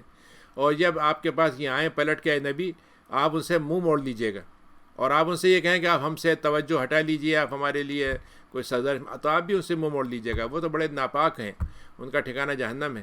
یا حلفون لکم لترضوا عنہم، یہ قسمیں کھا کے صرف اس لیے آپ کو چاہتے ہیں کہ آپ کو راضی کر لیں. تو اللہ کے نبی اگر آپ بھی راضی ہو جائیں تب بھی ہم راضی نہیں ہوں گے. الاعراب اشد کفرن، جو بدو ہوتے ہیں ان میں سے کفر کے حالت میں رہنے والے ہیں، تو وہ تو کفر میں اور بڑھ جاتے ہیں، نفاق میں اور بڑھ جاتے ہیں. ان کے اندر زیادہ مطلب یہ کہ نفاق میں بگڑنے کی صلاحیت ہوتی ہے، اور یہ اس وجہ سے ہے کہ وہ اللہ کے حدود کو زیادہ نہیں جانتے. اللہ کے رسول کی باتیں جو اللہ کے رسول پہ اتری ہیں ان کو نہیں جانتے. لیکن بعض بدو ایسے ہیں جو خرچ کرنے میں سمجھتے ہیں کوئی ٹیکس دے رہے ہیں، بڑی مشکل سے، جیسے جان چلی جائے گی دیتے ہوئے، اور وہ سوچتے ہیں کاش ایسا ہو جائے کہ ان کا کوئی معاملہ ایسا اٹک جائے کہ ہم سے ہی پیسے لینا بند کر دیں. تو آپ ان سے کہتے ہیں کہ اصل تو چکر تمہارے خلاف چلے گا، برائی کا، تمہارے خلاف بدبختی کا چکر چلے گا. لیکن اللہ نے کہا کہ ایسے بھی بدو ہیں جو اللہ اور ایمان رکھتے ہیں آخرت پر، اور جب کوئی آپ کے لیے خرچ کرنے کے لیے آتے ہیں تو سمجھتے ہیں کہ اللہ تعالیٰ سے اسے تقرب حاصل ہو جائے گا اور اللہ تعالیٰ کے نبی کی دعائیں ہم کو حاصل ہوں گی. تو آپ ان کو بتا دیں بالکل اللہ تعالیٰ ان کو اپنے قریب کرے گا، جنت میں داخل کرے گا، رحمتوں میں نوازے گا ان کو، غفور رحیم ہے. پھر اللہ نے یہاں پہ ایک آیت بڑی دلچسپ ہے، یہ والسابقون الاولون، کہ وہ لوگ جو سب سے پہلے ایمان لائے وہ کون ہیں؟ مہاجرین. اور اس کے بعد کون لائے؟ انصار. والذین اتبعوہم، اور پھر وہ لوگ جو ان کے پیچھے پیچھے ایمان لانے والے ہوں گے، یعنی نبی کریم کے زمانے سے لے کے آج تک جتنے بھی لوگ ایمان لانے والے ہیں وہ سب اس کے اندر آ جائیں گے. لیکن وہ ایمان جب لائے تو آسان طریقے پر ایمان لائے. تو اللہ تعالیٰ نے کیا کہا؟ اللہ تعالیٰ ان سے راضی ہو گیا، وہ اللہ سے راضی ہو گئے. یعنی رضی اللہ عنہم تو صحابی کے لیے ہم کہتے ہیں، لیکن اللہ تعالیٰ کی نظر میں تمام مومنین جو نبی کریم کے اور صحابین کے طریقے پر ہوں گے وہ بھی اس رضوان میں داخل ہو جائیں گے. اللہ تعالیٰ نے ان کے لیے جنتیں تیار کر رکھی ہیں، بڑی شاندار ہوں گی، بہتے ہوئے پانی ہوں گے، فوز عظیم ان کو نوازا جائے گا اس سے، کامیابی سے. وَمِمَّنْ حَوْلَكُمْ، اور بدوؤں میں تمہارے پاس ایسے لوگ بھی ہیں جو منافقت میں پڑے ہوئے ہیں، اور وہ ان میں سے بعض ایسے بھی جو مدینے میں آ کر آباد ہو گئے ہیں اور اس میں بڑے مضبوط ہو گئے نفاق میں، یعنی بڑے مطلب یہ کہ ایسے ہیں کہ تم آسانی سے ان کو جان نہیں سکتے. لا تعلمہم، تم ان کو نہیں پہچان سکتے لیکن ہم جانتے ہیں. اور ہم ان کو دوہرا عذاب دیں گے، دو عذاب دیں گے. دو عذاب کیا ہوں گے؟ ایک تو جو دنیا کے اندر انہوں نے کفر سے بچنے کے لیے، ایمان سے بچنے کے لیے کفر کو راستہ بنایا ہوگا، تو کفر سے بھی ان کو کوئی فائدہ نہیں ہوگا، اور وہ جو کچھ ان کی قسمت میں لکھا ہے وہ بدترین طور پر آئے گا. ایک تو یہ عذاب ہوگا، دوسرا آخرت کا عذاب ہوگا، اور عذاب عظیم کی طرف چلے جائیں گے. وآخرون اعترفوا بذنبہم، بعض لوگ ایسے ہیں جن سے غلطی ہو گئی لیکن انہوں نے آپ سے خود مان لیا کہ ہم سے غلطی ہوئی تھی، ہم تبوک میں جانا چاہتے تھے لیکن ہم نہیں جا سکے. تو ان کے اعمال کچھ اچھے ہیں کچھ برے ہیں. تو اللہ تعالیٰ امید ہے کہ ان سے توبہ قبول کر لے گا۔ ایک صحابی تھے، انہوں نے خود سے ہی اپنے آپ کو باندھ لیا رسی سے اور کہا کہ میں تو اب جب اللہ کے رسول کھولیں گے تب میں، اللہ کے رسول نے کہا جب تم نے اللہ کے حوالے کر دیا ہے تو اللہ کا فیصلہ جب آئے گا جب ہی میں کھولوں گا۔ تو اب یہ توبہ آئی تب ان کا راستہ کھولا، رسی کھولی ان کی۔ ایسے لوگوں سے آپ صدقہ قبول کر لیا کریں تو اس طریقے سے ان کا مال پاک صاف ہو جائے گا اور ان کے دلوں میں تزکیہ پیدا ہو جائے گا، اور آپ ان کے لیے دعائیں بھی کریں کیونکہ آپ کی دعا ان کے لیے بڑے سکون دینے کی چیز ہے۔ اللہ تعالیٰ بہت سننے جاننے والا ہے۔ الم یعلمون، کیا ان کو یہ معلوم نہیں کہ اللہ تعالیٰ بندوں سے توبہ قبول کرتا ہے اور وہ صدقات لیتا ہے، اللہ تعالیٰ تواب الرحیم ہے، بہت توبہ قبول کرنے والا ہے۔ وقل اعملوا، تو اے لوگوں اللہ تعالیٰ کے لیے اگر تم ایمان کا دعویٰ کرتے ہو تو اپنے عمل کو وہ بناؤ جو ایمان کے بنیاد پر صحیح عمل ہو، تو اللہ تعالیٰ بھی اس کو دیکھے گا، رسول بھی دیکھیں گے، مومنین بھی دیکھیں گے۔ اللہ تعالیٰ کیسے دیکھے گا؟ یعنی قرآن مجید کے مطابق وہ حکم ہوگا تو اللہ تعالیٰ اس کو مان لے گا، رسول کی سنت کے مطابق ہوگا تو رسول اس کو مان لیں گے، اور مومنین کے حق میں اور ان کے فائدے کے لیے ہوگا، ان کے خیر خواہی میں ہوگا تو مومنین اس کو یاد کریں گے۔ اور تم سب کو لوٹایا جائے گا اس اللہ کی طرف جو جانتا ہے غیب کا اور شہادت کو، موجود ہے اس کو بھی، اور جو نہیں غیر موجود ہے دکھ نہیں رہا ہے اس کو بھی، پھر وہ تمہیں بتائے گا۔ وآخرون مرجون لامر اللہ، کچھ ایسے لوگ ہیں جن کا معاملہ جو ہے پوسٹ پون کر دیا گیا تھا، اللہ تعالیٰ چاہے تو عذاب دے چاہے توبہ قبول کر لے، تو اللہ تعالیٰ نے کہا کہ ہم نے ان کے بات کو بھی اب ہم توبہ قبول کر رہے ہیں۔ پھر اس کے بعد ایک مسجد بنائی تھی منافقین نے قبا میں، اور آپ کے بعد تبوک میں جانے سے پہلے آئے تھے کہ ہم آپ نماز یہاں پڑھ لیں، تو ہوتا کیا ہے کہ ہم ہر وقت آپ کی مسجد میں نہیں آ سکتے تو یہیں نماز پڑھ لیا کریں گے۔ تو آپ نے کہا اچھا میں تبوک جا رہا ہوں، جب واپس آؤں گا تو پڑھوں گا۔ تو جب تبوک سے واپسی ہو رہی تھی آپ کی، تو راستے میں وہی آئی کہ آپ اس مسجد میں نہیں جائیں گے اور آپ اس مسجد کو گرا دیں گے۔ تو آپ نے کچھ لوگوں کو بھیجا اور اس کو باقاعدہ جلا دیا گیا۔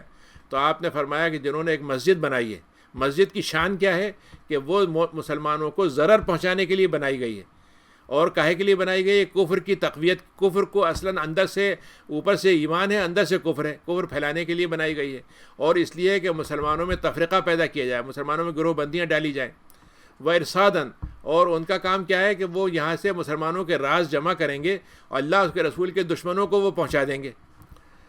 تو وارصاداً لمن حارب اللہ ورسولہ ولیحلفن، حالانکہ وہ قسمیں کھا کھا کہیں گے ہم تو اچھا ہی چاہتے ہیں۔ تو چار اللہ تعالیٰ نے جرم بتائے ہیں مسجد کے، تو اس کا مطلب یہ اگر مسجد ایمان والی ہے تو ایک الگ پہچان ہوگی، اور اگر مسجد جو ہے، مسجد کو آپ اگر ہٹا دیں، آرگنائزیشن کا نام رکھ دیں، آپ کسی ملک کا نام رکھ دیں، آپ اس میں کسی انسٹیٹیوشن کا نام رکھ دیں، کسی مدرسے کا رکھ دیں، اور اگر وہ مسجد یا مدرسہ یا کوئی بھی چیز جو ہے وہ اس کا کام یہ ہو کہ مسلمانوں کو نقصان پہنچائے، کفر کو تقویت دے اور مسلمانوں میں تفرقہ پیدا کرے اور دشمنوں کو مدد پہنچائے، اپنے راز اندر کے وہاں پہنچا دے، تو یہ وہ مسجد زرار ہو جائے گی۔ اللہ تعالیٰ جو ہے لا تقم فی ابدا، آپ ایسی مسجد میں کبھی نہیں کھڑے ہوں، آپ تو اس مسجد میں کھڑے ہوں جو تقوی میں قائم کی گئی تھی، پہلے دن سے تقوی پہ قائم تھی۔ کون سی مسجد تھی وہ؟ سب سے پہلے تو قباء کی مسجد تھی، جہاں اپنے قباء میں رہے تھے، ایک ہفتہ وہاں مسجد بنائی تھی۔ پھر اس کے بعد جو مسجد نبوی ہے وہ مسجد تقوی ہے۔ تو اس میں سب سے پہلے آیت جو اتری تھی وہ قباء والوں کے لیے اتری تھی۔ اللہ تعالیٰ نے کہا کہ مسجد قباء کے لوگ تو ایسے ہیں جو طہارت کو پہلے سے پسند کرتے تھے۔ تو آپ نے لوگوں سے پوچھا کہ تم طہارت کی بات، تمہاری تعریف ہوئی کیا ہے؟ تو انہوں نے کہا کہ ہم پانی ڈھیلے سے اپنی طہارت لیتے ہیں، واش روم جب جاتے ہیں اپنے گندگی صاف کرتے ہیں، اور پھر پانی سے بھی اپنے جسم کو دھوتے ہیں۔ تو آپ نے فرمایا کہ ہاں یہ طہارت کا اور اعلیٰ ترین درجہ ہے۔ اللہ تعالیٰ تو طہارت میں زیادہ کرنے والوں کو بہت پسند کرتا ہے۔ تو اللہ نے کہا کہ وہ مسجد جس کی بنیاد تقوی پر رکھی گئی ہو، اللہ کی رضامندی کے لیے رکھی گئی ہو، یقیناً اس مسجد سے بہتر ہے جس کی بنیاد اس دیوار پہ رکھی گئی ہو یا اس پہ رکھی گئی جس کے نیچے ایک چٹان ہے، اور وہ چٹان کبھی بھی گر کے جو ہے ایک گڑھے میں گر جائے گی، یعنی اس کی بنیاد جو ہے ہلے گی اور ایک گڑھے میں جا کے گر جائے گی، اور وہ گڑھا کہاں کا ہوگا؟ جہنم کا، کہ اس میں ختم ہو جائے گا وہ گڑھا۔ اللہ تعالیٰ ظالموں کو ہدایت نہیں دیتا۔ لا یزال بنیانہم الذی بنوا ریبۃ، اور وہ لوگ جنہوں نے یہ عمارت بنائی تھی وہ تو شک میں پڑے ہوئے ہیں، ان کے دلوں میں شک بیٹھا ہوا ہے، اور یہ شک ان کے دلوں کو کاٹ دے گا، ٹکڑے ٹکڑے کر دے گا۔ ان اللہ اشتری من المؤمنین، اب یہاں اللہ تعالیٰ نے مسلمانوں سے بتایا کہ سارے انسانوں سے کہا ہے، لیکن مومنین نے اس ڈیل کو، اللہ تعالیٰ نے ایک ڈیل کی ہے۔ ڈیل یہ ہے کہ تم دنیا مجھے دے دو، میں تمہیں آخرت دے دوں گا، یہ ڈیل ہے اللہ کی۔ تو جنت جو ہے ہمارا معاوضہ ہے اگر ہم دنیا میں اللہ کے ساتھ اپنی ڈیل کر لیتے ہیں۔ اچھا ہم اللہ سے ڈیل نہ کریں، کسی اور سے کر لیں، تو اب مسئلہ یہ ہے کہ جتنی بھی ڈیل ہوں گی دنیا کی، اللہ کے مقابلے میں سب سے کم ترین ہوں گی، ایک تو یہ ہے۔ دوسری بات یہ ہے کہ ہم جب اللہ سے ڈیل کر چکے ہیں تو کسی سے ڈیل کرنے کا ہمیں حق ہی نہیں ہے، یعنی ہم تو سولڈ آؤٹ ہیں پہلے سے۔ اب سولڈ آؤٹ آدمی یہ کہے کہ صاحب میں تو اپنا مطلب دوسرے کو بیچ رہا ہوں، تو ایک انسان جو ہے وہ دنیا میں یہ کہے کہ صاحب میری مرضی جو کچھ چاہوں میں دے دوں، تو اصلاً تو ہم سولڈ آؤٹ ہو چکے تھے. تو اللہ نے کہا کہ مومنین نے یہ بات مان لی ہے, کنفرم کر دیا, دوسروں نے نہیں کیا. تو اللہ نے کہا کہ ان کو خرید لیا, ان کی جانوں کو, ان کی مالوں کو. کیا ہے بدلہ, کیا ہے قیمت, کیا ہے اس کی جنت ہے. اور اس کے بدلے میں وہ ہم سے کیا کرتے ہیں, عہد کرتے ہیں کہ جب ضرورت پڑے گی تو اللہ کی راہ میں جہاد کریں گے, لڑیں گے, قتل کریں گے, اور اگر مارے جائیں گے تو مریں گے, مرنے کو تیار ہیں, ماریں گے ہم.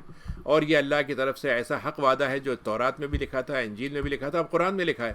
تو جس نے اپنے عہد کو نبھا دیا تو پھر اس کو بتا دیں کہ تمہاری ڈیل جو ہے بہترین سکسیسفل ہو گئی, کامیاب ہو گئی.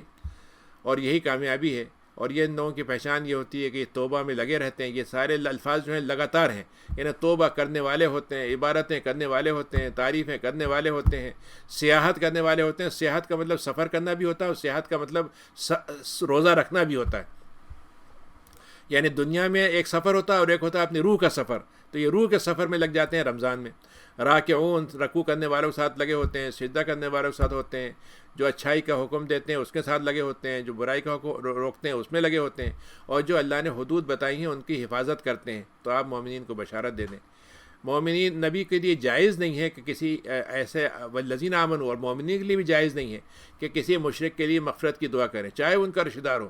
جبکہ یہ ان کے سمجھ میں آ گیا ہے کہ یہ آدمی جو ہے کفر کے ساتھ مر رہا ہے, ایمان والوں میں سے خاتمہ نہیں ہوا ہے اس کا. اور تمہیں اگر یہ خیال ہو کہ ابراہیم نے تو کی تھی, تو اللہ تعالیٰ نے کہا کہ ابراہیم کی ہر بات ہم نے مثال بنا دی ہے, ہر بات نمونہ ہے, سوائے اس بات کے کہ ابراہیم نے اپنے چلتے چلتے اپنے باپ سے یہ تو کہہ دیا تھا کہ میں وعدہ کرتا ہوں کہ آپ کے لیے دعا کروں گا. لیکن جب اللہ تعالیٰ نے ان کو بتا دیا کہ یہ اللہ کا دشمن ہے تو وہ اس سے بری ہو گئے, انہوں نے برات ظاہر کر دی. اور ابراہیم جو تھے بڑے ہی اللہ کے لیے نرم دل, آہیں کرنے والے, بڑے بردبار آدمی تھے. اللہ تعالیٰ کسی قوم کو اب یہ دیکھیے کتنی اہم بات اللہ نے کہی کہ اللہ تعالیٰ جب کسی کو ہدایت دے دیتا ہے تو پھر بھٹکاتا نہیں ہے اسے, سوائے جب اس کو ہدایت واضح ہو جائے تو نہیں بھٹکاتا. لیکن اگر وہ بھٹکنا چاہتے ہیں تب بھی اللہ تعالیٰ ان کو وارننگ دیتا ہے. یعنی اللہ تعالیٰ کو شوق نہیں ہے کہ کسی کو ہدایت سے نکالے, لیکن اگر نکلنا چاہتے ہیں تو ہم نکلنے سے پہلے بھی ان کو کچھ نہ کچھ وارننگ دیتے ہیں.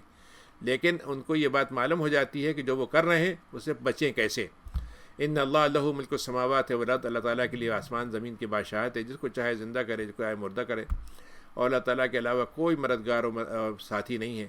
پھر اللہ نے وہ تبوک میں 3 آدمی تھے یا 4 تھے, تو جو لوگ پیچھے رہ گئے تھے ان کا تذکرہ یہاں خاص طور سے کیا ہے کہ اللہ تعالیٰ نے نبی پر, مہاجرین اور انصار پر, جنہوں نے مشقت کا بدترین وقت تھا تبوک میں, اس میں آپ کا ساتھ دیا. تو اللہ تعالیٰ نے ان کی توبہ قبول کر لی, حالانکہ ان کے دلوں میں بڑی ٹیڑھ پیدا ہو رہی تھی. کچھ گروہ ایسے تھے جو ٹیڑھ پیدا ہو گئی تھی, لیکن سب پہ اللہ نے جب انہوں نے توبہ کی تو اللہ نے قبول کر لی. وعلی الثلاثہ, اور یہ 3 لوگ جو اللہ کے راستے میں تبوک میں شریک نہیں ہوئے تھے آپ کے ساتھ, یعنی اس میں ابو ذر غفاری تھے, وہ راستے میں جا رہے تھے تو ان کا اونٹ جو تھا دھیرے چلنے لگا, تو انہوں نے اونٹ چھوڑا اور پیدل نکل پڑے. ایک صحابی تھے خیثمہ, وہ جو تھے وہ مدینے میں ہی تھے, اور ان کو خیال آیا کہ میں کیا کروں, تو انہوں نے جو ہے وہ مطلب یہ کہ اونٹ لیا اور چل پڑے اور آپ کے ساتھ مل گئے. لیکن 3 صحابی تھے, کعب بن مالک تھے, ربی ابن مرارہ ابن ربی تھے, اور ہلال ابن مرہ تھے. 3 لوگ تھے جو نہیں جا سکے تھے. اور خاص طور سے کعب بن مالک کی تو بہت حدیث ہے جس میں انہوں نے بتایا تھا کہ میں تو کوئی مسئلہ مجھے نہیں تھا, لیکن بس سستی آتی چلی گئی. اور جب نبی کریم آنے لگے تو میں نے سوچا اب کیا کروں, تو سوچا کہ میں جھوٹ بول دوں گا. لیکن جب آپ آ گئے تو میں نے کہا نہیں, سوال ہی نہیں, آپ سے جھوٹ نہیں بول سکتا میں. تو ان سے کہا کہ میں اللہ کے نبی کوئی عذر نہیں ہے اور مجھ سے غلطی ہو گئی. تو اللہ نے کہا کہ صرف یہ آدمی نے سچ کہا, لیکن آپ نے بائیکاٹ کے لیے کہہ دیا کہ تم 30 دن کے لیے جو ہے مطلب یہ کہ تم سے کوئی بات نہیں کرے گا. پھر 10 دن کے لیے بیویوں کو کہہ دیا کہ تم ان کے گھر میں نہ رہو, گھر چھوڑ کے چلی جاؤ. تو اس کے بعد ان سے توبہ ہوئی. تو اللہ تعالیٰ نے کہا کہ ان کے اوپر اللہ نے کب توبہ قبول کی, دنیا تنگ ہو گئی ان کے اوپر, زمین بڑی وسیع ہے لیکن تنگ ہو گئی, ان کے دل ان کے جو ہیں تنگ ہو گئے. اور مزیدار بات یہ ہے کہ باہر سے ان کو آفر آنے لگی کہ آؤ ہمارے ساتھ آ جاؤ, چھوڑ دو ہم نبی کو, ہمارے پاس آ جاؤ. لیکن ان کو اس بات پر یقین ہو گیا کہ اللہ کے علاوہ اور پناہ کی جگہ نہیں ہے. تو جب انہوں نے اللہ پہ, تو اللہ تعالیٰ نے ان کے اوپر توبہ کر لی تو وہ توبہ کر لیں. یعنی اللہ تعالیٰ پلٹ آیا تاکہ وہ بھی پلٹ آئیں. اللہ تعالیٰ تو توبہ قبول کرنے والا ہے. تو اے ایمان وارو, اللہ کے ایمان لاؤ تو اللہ کے تقوی اختیار کرو اور اچھے لوگوں کا ساتھ دیا کرو, ساتھ رہا کرو. کمپنی بہت اہم ہوتی ہے, برے لوگوں کے ساتھ رہو گے تو کوئی وہی ہے جس حدیث میں آتا ہے کہ اگر آپ جو ہے مطلب یہ ہے کہ لوہار کے پاس بیٹھیں گے تو کچھ نہ کچھ تو دھواں ہی آ جائے گا, کچھ نہیں ہوگا, یا چنگاری لگ گئی تو کپڑے پہ پہنچ جائے گی.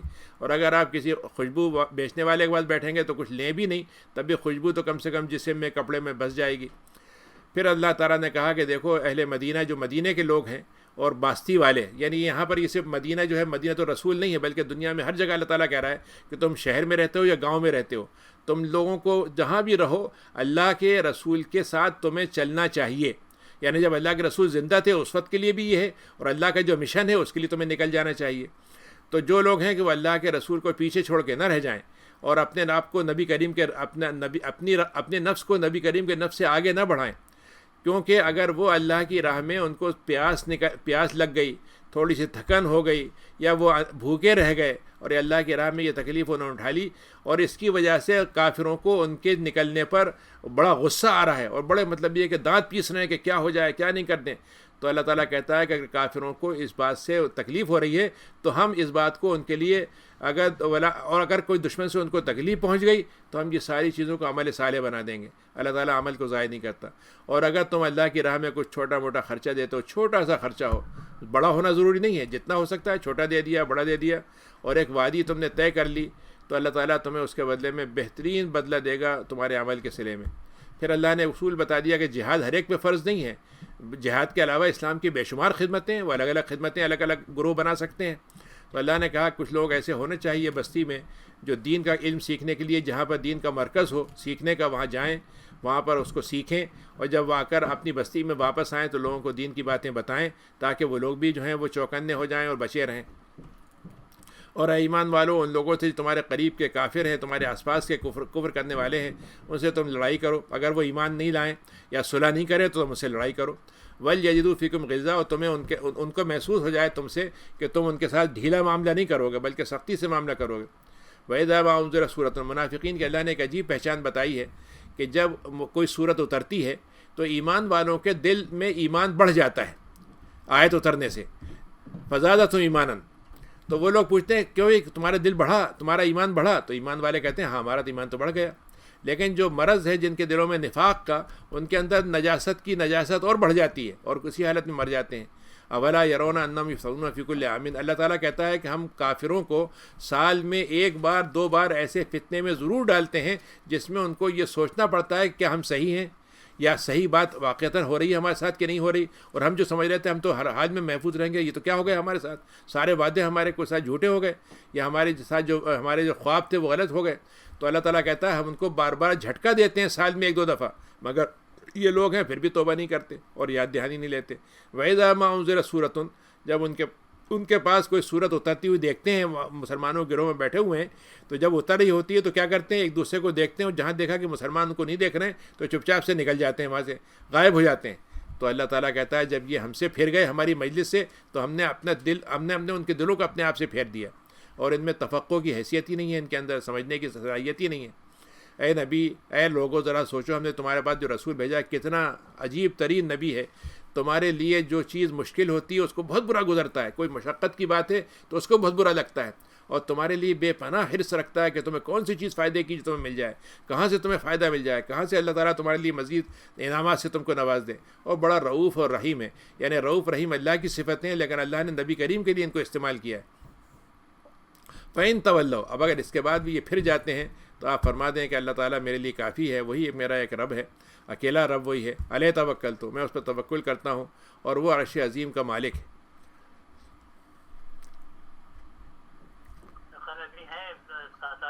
جی ہاں کر لیتے ہیں. جی ہاں، یہ سورہ یونس ہے، یہ مکی ہے، پہلے والی تو مدنی صورت تھی، یہ وہ ہے، اس میں یونس کا تذکرہ ہے. یہ یونس وہی ہیں جو مچھلی کے پیٹ میں جن کو مطلب چلے گئے تھے. تو الف لام را تلک آیات الکتاب الحکیم، بسم اللہ الرحمن الرحیم، اللہ تعالیٰ کی کتاب ہے، یہ حکمت والی ہے. لوگوں کو کیا یہ ان لوگوں کے لیے یہ تعجب کی بات کیوں ہوتی ہے کہ ہم نے ایک آدمی انسانوں میں سے ایک آدمی کو چنا اور اس کو وحی کی، اور وہ اس لیے وحی کی تاکہ لوگوں کو وہ ڈراوا دے دے، خوشخبریاں دے دے، تاکہ لوگ ایمان لے آئیں. ان لہم قدم صدق عند ربہم، اور یہ بتا دے ان کو کہ اگر تم ایمان لے آؤ گے تو تمہارے پاس اللہ کے پاس تمہارے لیے بڑا ہی اچھا قسم کا مقام ہے جو تمہیں وہاں مل جائے گا. اور کافروں کا معاملہ یہ ہے کہ جب نبی آتا ہے تو کہتے ہیں تو جادو پھیلا رہا ہے ہم پر. اللہ تعالیٰ نے کا رب جو ہے وہ ہے جس نے زمین آسمان کو 6 دنوں میں پیدا کیا، عرش پہ جا کے وہ قائم ہو گیا، معاملات کو وہاں سے وہ چلاتا ہے، تمام معاملات اس کے ہاتھ میں، جیسے تدبیر کرنا ہوتی کرتا ہے. اس کا نہ تو کوئی شفاعت کرنے والا ہے اس کے پاس، جو بغیر اجازت کے شفاعت کر دے، اور وہ اللہ ہے جس کی تم عبادت کرو، کیا تمہیں یاد دہانی فائدہ نہیں پہنچاتی؟ الہ مرجعکم، سارے لوگوں کو اسی کے بعد لوٹ کے آنا ہے، وعد اللہ حقاً، اللہ کا وعدہ سچا ہے، اور وہی تخلیق کی ابتدا کرتا ہے اور وہی اس تخلیق کو دوبارہ دہرا دے گا، اور یہ بدلہ دے گا ایمان والوں کو اور عمل صالح کرنے والوں کو انصاف کے ساتھ، اور جنہوں نے کفر کیا ان کو تو بہت ہی کھولتا ہوا پانی پینا پڑے گا، دردناک عذاب ملے گا کفر کی وجہ سے۔ اللہ تعالیٰ نے زمین آسمان کے لیے سورج ایک مقرر کیا ہے جس کے اندر چمک روشنی بھی ہے اور گرمی بھی ہے، اور چاند کو پیدا کیا ہے جس میں روشنی ہے اور ٹھنڈک ہے، اور پھر ان کے چلنے کے راستے طے کر دیے، ان کا آربٹ ہے جس میں وہ چلتے رہتے ہیں، اور ہم نے اس لیے یہ بنائے تاکہ تم سالوں کا حساب ان سے معلوم کر لو، اور اپنے دنوں کا اور اپنے مطلب یہ کہ مختلف گھنٹوں کا حساب اس سے معلوم کرو۔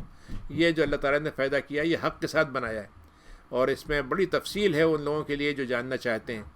اور رات کا دن رات کا آنا اور جانا، اور اللہ تعالیٰ نے زمین آسمان نے پیدا کیے، ان سب میں نشانیاں ان لوگوں کے لیے جو تقویٰ کرتے ہیں، وہ اس سے پہچان لیں گے کہ اللہ نے کتنی حکمت کے ساتھ یہ سب چیزیں بنائی ہیں۔ اور وہ لوگ جو اللہ سے ہم سے ملنے کی جن کو امید نہیں ہے اور دنیا کی زندگی پہ ہی وہ خوش ہو گئے ہیں، اسی پہ انہوں نے گزارا کرنا کافی سمجھ لیا ہے اور اس پہ بڑے مطمئن ہو گئے ہیں اور ہماری نشانیوں سے غافل ہیں، ان کا ٹھکانہ جہنم ہوگا اس پر عمل کی وجہ سے جو انہوں نے کمایا تھا۔ اور وہ لوگ جو ایمان لائے، عمل صالح کرے، اللہ تعالیٰ ان کو یہدیہم ربہم، ان کے ایمان کی وجہ سے اللہ تعالیٰ ان کو بڑھاتا چلا جائے گا ہدایت میں، جنتوں کے ذات ان کو انعام دے گا۔ دعواہم فیہا، جب وہاں جنت میں داخل ہوں گے تو وہ کہیں گے اللہ تیری ذات بہت پاک تھی، اور وہاں پر ان کی تحیہ ایک دوسرے کو گریٹنگ کیا ہوگی؟ سلامتی سلامتی سلامتی، اور یہ کہیں گے اللہ میاں آپ کی تعریف ہے کہ آپ نے ہم کو یہاں پر اس منزل کو پہنچا دیا جس کے ہم تمنا کرتے تھے اور ڈرتے بھی تھے۔ انسان کی عجیب کیفیت ہوتی ہے کہ جب ذرا سا انسان بیماری میں تکلیف میں پڑتا ہے تو مطلب فوراً اپنے آپ کو بددعا دینے لگتا ہے، موت کی تمنا کرنے لگتا ہے، طرح طرح کی باتیں کرتا ہے۔ اللہ تعالیٰ کہتا ہے کہ جس طریقے سے انسان شر کی طرف اپنے آپ کو جلدی جلدی لے جانا چاہتا ہے، جیسے جانا چاہیے خیر میں، اگر ہم اس کی بات سن لیتے اور جو بد دعائیں کر رہا ہے وہ قبول کر لیں تو اسی وقت اس کا معاملہ ہم ختم کر دیں، لیکن ہم اس کو مہلت دیتے ہیں۔ اور انسان جب خیر ملتا ہے تو خیر میں مطلب یہ ہے کہ انسان سمجھتا ہے ارے بھائی خیر آیا تو تھا میرے پاس لیکن بڑی جلدی چلا گیا، تو ہم ان کو چھوڑ دیتے ہیں، فنظر الذین، تو ہم چھوڑ دیتے ہیں ان لوگوں کو جو ہم سے ملنے کی امید نہیں رکھتے ہیں کہ وہ بھٹکتے رہیں اپنی اندھے پن کے ساتھ۔ وَإِذَا مَسَّ الْإِنسَانَ الضُّرُّ، انسان کی عجیب فطرت ہے کہ جب تکلیف پہنچتی ہے تو ہم کو بیٹھے الٹے ولیٹے کھڑے بیٹھے سب طرح سے دعاؤں پہ دعا کرتا چلا جائے گا۔ فَلَمَّا كَشَفْنَا، لیکن اگر ہم نے ذرا سی مصیبت اس کی ہٹا دی تو اب ہم کو پہچانتے ہی نہیں، جیسے ہم کو کبھی بات ہی نہیں کی تھی ہم سے۔ تو ایسے اسراف کرنے والوں کو ان کی یہ بدعمالیاں جو ہیں سجا دی جاتی ہیں۔ وَلَقَدْ أَهْلَكْنَا قُرُونًا، ہم نے بڑی صدیاں گزری ہیں جن میں بڑی صدیوں میں کتنی ہی بستیوں کو ہلاک کیا جب انہوں نے ظلم کیا اور رسول آئے تھے تو انہوں نے ان کو مان کے نہیں دیا۔ ایسے مجرموں کو ہم سزا دیتے ہیں۔ اور دیکھو اب ہم نے تم کو اب دنیا میں جانشینی دی ہے، اب دیکھتے ہیں کہ تم کیسے کام کرتے ہو، تم کو موقع ملے گا تم ثابت کرو گے کہ اچھے کرو گے کہ نہیں کرو گے۔ وَإِذَا تُتْلَىٰ عَلَيْهِمْ آيَاتُنَا، مشرکین مکہ کا ایک عجیب رویہ تھا، جب آپ ان کے سامنے کوئی قرآن کی آیت پڑھے تو وہ کہتے ہیں بھائی اس قرآن کی اس آیت کو بدل کے کوئی اور لے آئیے۔ آج کل ہمارے ہاں مسلمانوں میں بھی ماشاءاللہ ایسے لوگ موجود ہیں جو کہتے ہیں صاحب یہ قرآن میں یہ آیت نہ ہوتی تو اچھا تھا، یہ قرآن کی آیتیں ہٹا دینا چاہیے۔ بلکہ اب تو ماشاءاللہ ایسے مسلمان ملک بھی ہو گئے ہیں جو اپنے ہاں درس میں یعنی قرآن کی آیتیں ہٹا رہے ہیں، اور خاص طور سے جہاد وغیرہ کی آیتیں تو ان کے یہاں اتنی گندی ہیں اور اتنی خطرناک ہے کہ اس کو تو نام لینا بھی ان کو تکلیف ہوتی ہے۔ تو ان کا بھی کہنا یہی ہے، زبان سے تو نہیں کہتے، لیکن جو مشرکین مکہ نے کہا تھا کہ قرآن کو بدل کے کوئی اور قرآن لے آئیے، آج ہم بھی یہی کہنا چاہ رہے ہیں، کہتے نہیں ہیں لیکن دل یہی چاہتا ہے کہ یہ کیا ہمیں مشکل میں ڈال دیا اس قرآن نے۔ تو اللہ تعالیٰ نے کہا کہ نبی نے کہا کہ آپ لے آئیے، تو انہوں نے کہا کہ بھائی میں اپنے طرف سے بدلنے کا کوئی اختیار نہیں رکھتا، مجھ کو تو جو اللہ نے پہنچا دیا اسی کو تم کو میں پہنچا رہا ہوں، میرا کام یہ بدلنا نہیں ہے، میرا کام تو جو ہے جو اللہ کی بات کو پہنچانا ہے۔ اور میں اس بات سے ڈرتا ہوں اگر میں اللہ کی بات کی نافرمانی کروں گا تو مجھے بھی عذاب پہنچ جائے گا۔ اور آپ نے فرمایا ایک عجیب بات اس میں کہی، سورہ نمبر کی آیت میں، کہ دیکھو اللہ تعالیٰ نے اگر مجھ کو یہ صلاحیت پڑھنے کی نہ دی ہوتی، یہ وہی نہ دی ہوتی تو کیا میں تم سمجھتے ہو میں پڑھ سکتا تھا؟ مجھے تو پڑھنا بھی نہیں آتا۔ اور اللہ تعالیٰ نے کہا کہ اور میں تو جانتا بھی نہیں تھا یہ ہوتا کیا ہے قرآن۔ فقط لبثت فیکم، نبوت سے پہلے میں کتنی لمبی مدت تمہارے یہاں رہا ہوں، تم مجھے جانتے ہو، میرا بچپنا جانتے ہو، جوانی جانتے ہو، اور تمہیں معلوم ہے کہ میرا کام جو تھے بس معمول کے ہوتے تھے، کوئی ایسا کوئی کام تو تھا نہیں جس کو تم کہو کہ اس میں نبی بننے کی کوئی صلاحیت ہے۔ فمن اظلم، تو اللہ تعالیٰ نے کہا کہ وہ کتنا ظالم ہوگا جو اللہ پہ جھوٹی بات کے بہتان بنائے اور اپنی اللہ کی آیتوں کی جھٹلائے، اور ایسے مجرمین کبھی کامیاب نہیں ہوتے۔ یہ لوگ جو تو اللہ کو چھوڑ کر ایسے لوگوں کے پوچھتے ہیں جو نفع پہنچاتے ہیں، بالکل نہیں، نقصان پہنچاتے ہیں وہ بھی نہیں کر سکتے، اور یہ انہوں نے یہ اپنی طرف سے لگا رکھا ہے کہ یہ اللہ کے پاس شفیع ہوں گے، یہ بھی جھوٹ ہے۔ تو تم اللہ کو وہ بات بتا رہے ہو جو اللہ کو نہیں معلوم، زمین آسمان میں کسی کو نہیں معلوم، یہ تو شرک کی بات ہے، جیسے اللہ تعالیٰ پاک ہے۔ ما کان الناس، دیکھو دنیا میں جب انسان کا آغاز ہوا تھا ایک امت بن کے آغاز ہوا تھا، لیکن بعد میں انہوں نے اپنے اندر خود اختلاف پیدا کیا۔ اللہ تعالیٰ کا اگر فیصلہ لکھا ہوا نہ ہوتا کہ ہم مہلت دیں گے تو ہم ان کو اسی وقت ان کا فیصلہ کر دیتے اور ختم کر دیتے انہیں، جیسے ہی انہوں نے اختلاف شروع کیا تھا۔ وَيَقُولُونَ، وہ یہ کہتے ہیں کہ کوئی آیت ہمارے مطالبے کے مطابق نشانی کیوں نہیں اتاری جا رہی ہمیں دکھانے کے لیے؟ تو آپ کہتے ہیں کہ یہ باتیں اللہ کے غیب کی ہیں، اللہ تعالیٰ جو ہے وہ انتظار کرتے رہو، جب اس کو دکھانا ہوگا تو ہمیں دکھا دے گا۔ وَإِذَا أَذَقْنَا النَّاسَ رَحْمَةً، جب لوگوں کو تکلیف کا وقت آتا ہے، جب رحمت ہم ان کو دیتے ہیں تکلیف کے بعد، تو وہ مطلب یہ ہے کہ ہمارے ساتھ مکر کرنے لگتے ہیں، ہمارے ساتھ چالیں چلنے لگتے ہیں۔ تو ہم ان سے بتا دیں اللہ تعالیٰ زیادہ تیز ہے مکر اپنے چال چلنے میں، اور ہمارے فرشتے ہیں جو تمہارے سارے اعمال نامے کو لکھ رہے ہیں، وہ تم کو خشکی میں چلاتا ہے، سمندر میں چلاتا ہے، اور جب وہ کشتی میں بیٹھے ہوتے ہیں اور جب گر جاتے ہیں ایسی ہوا سے جو ان کی کشتی کو الٹ دے گی، جاءتہم عاصفتاً، جب ان بڑے خوش چل رہے ہوتے ہیں لیکن ایک ایسی آندھی آتی ہے جس سے لگتا ہے کہ اب یہ موج در موج ڈبو دے گے ان کو، اور سمجھ جاتے ہیں کہ اب تو مارے گئے، تو صرف اللہ کو پکارتے ہیں، سارے بتوں کو بھول جاتے ہیں، سارے خداؤں کو بھول جاتے ہیں، اور یہ کہتے ہیں اگر آپ نے ہم کو بچا لیا تو ہم تو شکر گزار بن جائیں گے۔ لیکن جب ہم ان کو نجات دے دیتے ہیں تو زمین میں پھر بغاوت کرنے لگتے ہیں، پھر سرکشی کرنے لگتے ہیں۔ تو اے لوگوں ایک بات سمجھ لو، جتنی تم سرکشی کر رہے ہو اس کا وبال تم ہی پر آئے گا، اور دنیا کی زندگی تمہارے پاس تھوڑے دنوں کی ہے، جب ہمارے پاس لوٹ کر آؤ گے تو ہم تمہیں بتا دیں گے کیا کرتے تھے۔ اور دنیا کی مثال تو ایسے پانی کی ہے جیسے آسمان سے اترا، زمین میں پانی سے، زمین سے مٹی سے ملا، اس سے پیداوار ہو گئی جس کا انسان بھی کھاتے ہیں، جانور بھی کھاتے ہیں، لیکن تھوڑی دیر کے بعد وہ زمین جو تھی اس کی جتنی چمک دمک تھی اور جو اس کا وہ تھا وہ سب مطلب یہ کہ اچانک بیٹھ گیا۔ وزن اہلها، لوگ سمجھتے ہیں کہ اب تو ہمارے ہاتھ میں ہے کہ ہم اس کی خوب پیداوار لیں گے، ایک رات میں یا دن میں ہمارا فیصلہ آتا ہے اور پوری زمین کی جتنی پیداوار ہوتی ہے سب چٹیل چیز ہو جاتی ہے، جیسے یہاں کچھ ہوا ہی نہیں تھا۔ تو ہم یہی بتاتے ہیں کہ انسان کی زندگی کے اندر جو تم سمجھتے ہو کہ تمہارے قابو میں سب چیزیں ہیں، کب تمہارے ہاتھ سے پھسل جاتی ہیں تم سوچ بھی نہیں سکتے۔ تو اللہ تعالیٰ تم کو دارالسلام کی طرف بلاتا ہے، آمن کی سلامتی کا گھر ہے جنت، وہاں تمہیں بلاتا ہے، اور جو اس کو دیکھنا چاہے گا سیدھا راستہ ہم اس کو دکھا دیں گے۔ اور جنہوں نے دنیا میں اچھائی کے ساتھ زندگی گزاری ہے ہم ان کو آخرت میں حسنات سے نوازیں گے اور زیادہ دیں گے بڑھ کر، اور زیادہ کیا ہوگا؟ اللہ تعالیٰ کا دیدار ہوگا۔ ولا یرحق، اور اس دن وہاں کوئی ان کو ذلت نہیں ہوگی، ان کے چہروں پہ کوئی آلودگی نہیں ہوگی، جنت والے ہوں گے، یہ ہمیشہ رہیں گے۔ لیکن جنہوں نے برے اعمال کیے تھے ان کی بڑی برا نہیں ہوگا، اور ان کے ذلت ان کے چہروں پہ لگی ہوگی، اور کوئی بچانے والا نہیں ہوگا، اور ان کے چہروں پر اندھیرا چھایا ہوگا، اندھیرا ہو چکا ہوگا جیسے رات کی تاریکی ہوتی ہے۔ یہ جہنم میں رہنے والے ہوتے ہیں اور یہ ہمیشہ رہیں گے۔ یہیں تک رکھتے ہیں میرے خیال سے۔ رکوع آگے 2 آیت کے بعد ہے میرے خیال میں۔ اچھا، وَيَوْمَ نَحْشُرُهُمْ جَمِيعًا، اب وہاں پر قیامت کے سب کو جمع کریں گے تو ان سے کہیں گے وہ تمہارے جن کو تم شریک ہمارا ٹھہراتے تھے کہاں ہیں وہ سب؟ ان کو اپنی جگہ تو لے کے آؤ، اور تمہارے وہ شریک کو بناؤ کہاں ہیں؟ فَزَيَّلْنَا بَيْنَهُمْ، تو وہ سارے ان کے ہاتھ سے نکل چکے ہوں گے۔ وَقَالَ شُرَكَاؤُهُمْ، اور وہ شرکا یہ کہیں گے، وَقَالَ ان کے شریک تم نہ تھے، وہ کہتے تھے کہ ما کنتم ایانا تعبدون، اور وہ قال شرکاؤں جن کو وہ شریک بناتے تھے اگر کوئی مرد تھے وہ کہیں گے بھائی ہمیں تو نہیں معلوم، یہ ہماری تم عبادت کرتے تھے، ہمیں کیا معلوم۔ فکفا باللہ شہیدا، اس دن صرف اللہ تعالیٰ اس بات کی گواہی دے گا کون صحیح بات کہہ رہا ہے اور کون جھوٹی بات کہہ رہا ہے، اور اللہ تعالیٰ بتا دے گا کون ہماری عبادت سے غافل تھا۔ ہنالک تبلو، اس دن جو ہے انسان کو جو آزمائش میں پڑے گا وہ آزمائش اس کو بتا دے گی کہ وہ سچا آزمائش ہوا، سچا گزرا یا برا گزرا، یا کامیاب ہوا ناکام ہوا، جو کچھ بھی انہوں نے پہلے کیا تھا۔ وردوا الی اللہ مولاہم الحق، اور ان کو لوٹا دیا جائے گا اس مولا کی طرف جو ان کا صحیح حقیقی مولا ہے۔ وضل عنہم ما کانوا یفترون، وہ ساری چیزیں جو بہتان بناتے تھے وہ سب ان کے ہاتھوں سے، ان کے دماغ سے اور ان کے سامنے سے غائب ہو جائیں گی۔ وہ گویا مطلب یہ بالکل مطلب یہ کہ ان کا وجود اور عدم وجود برابر ہوگا۔ ربنا تقبل منا انك انت السميع العليم اللهم صل على سيدنا نبينا محمد وعلى اله وصحبه وسلم۔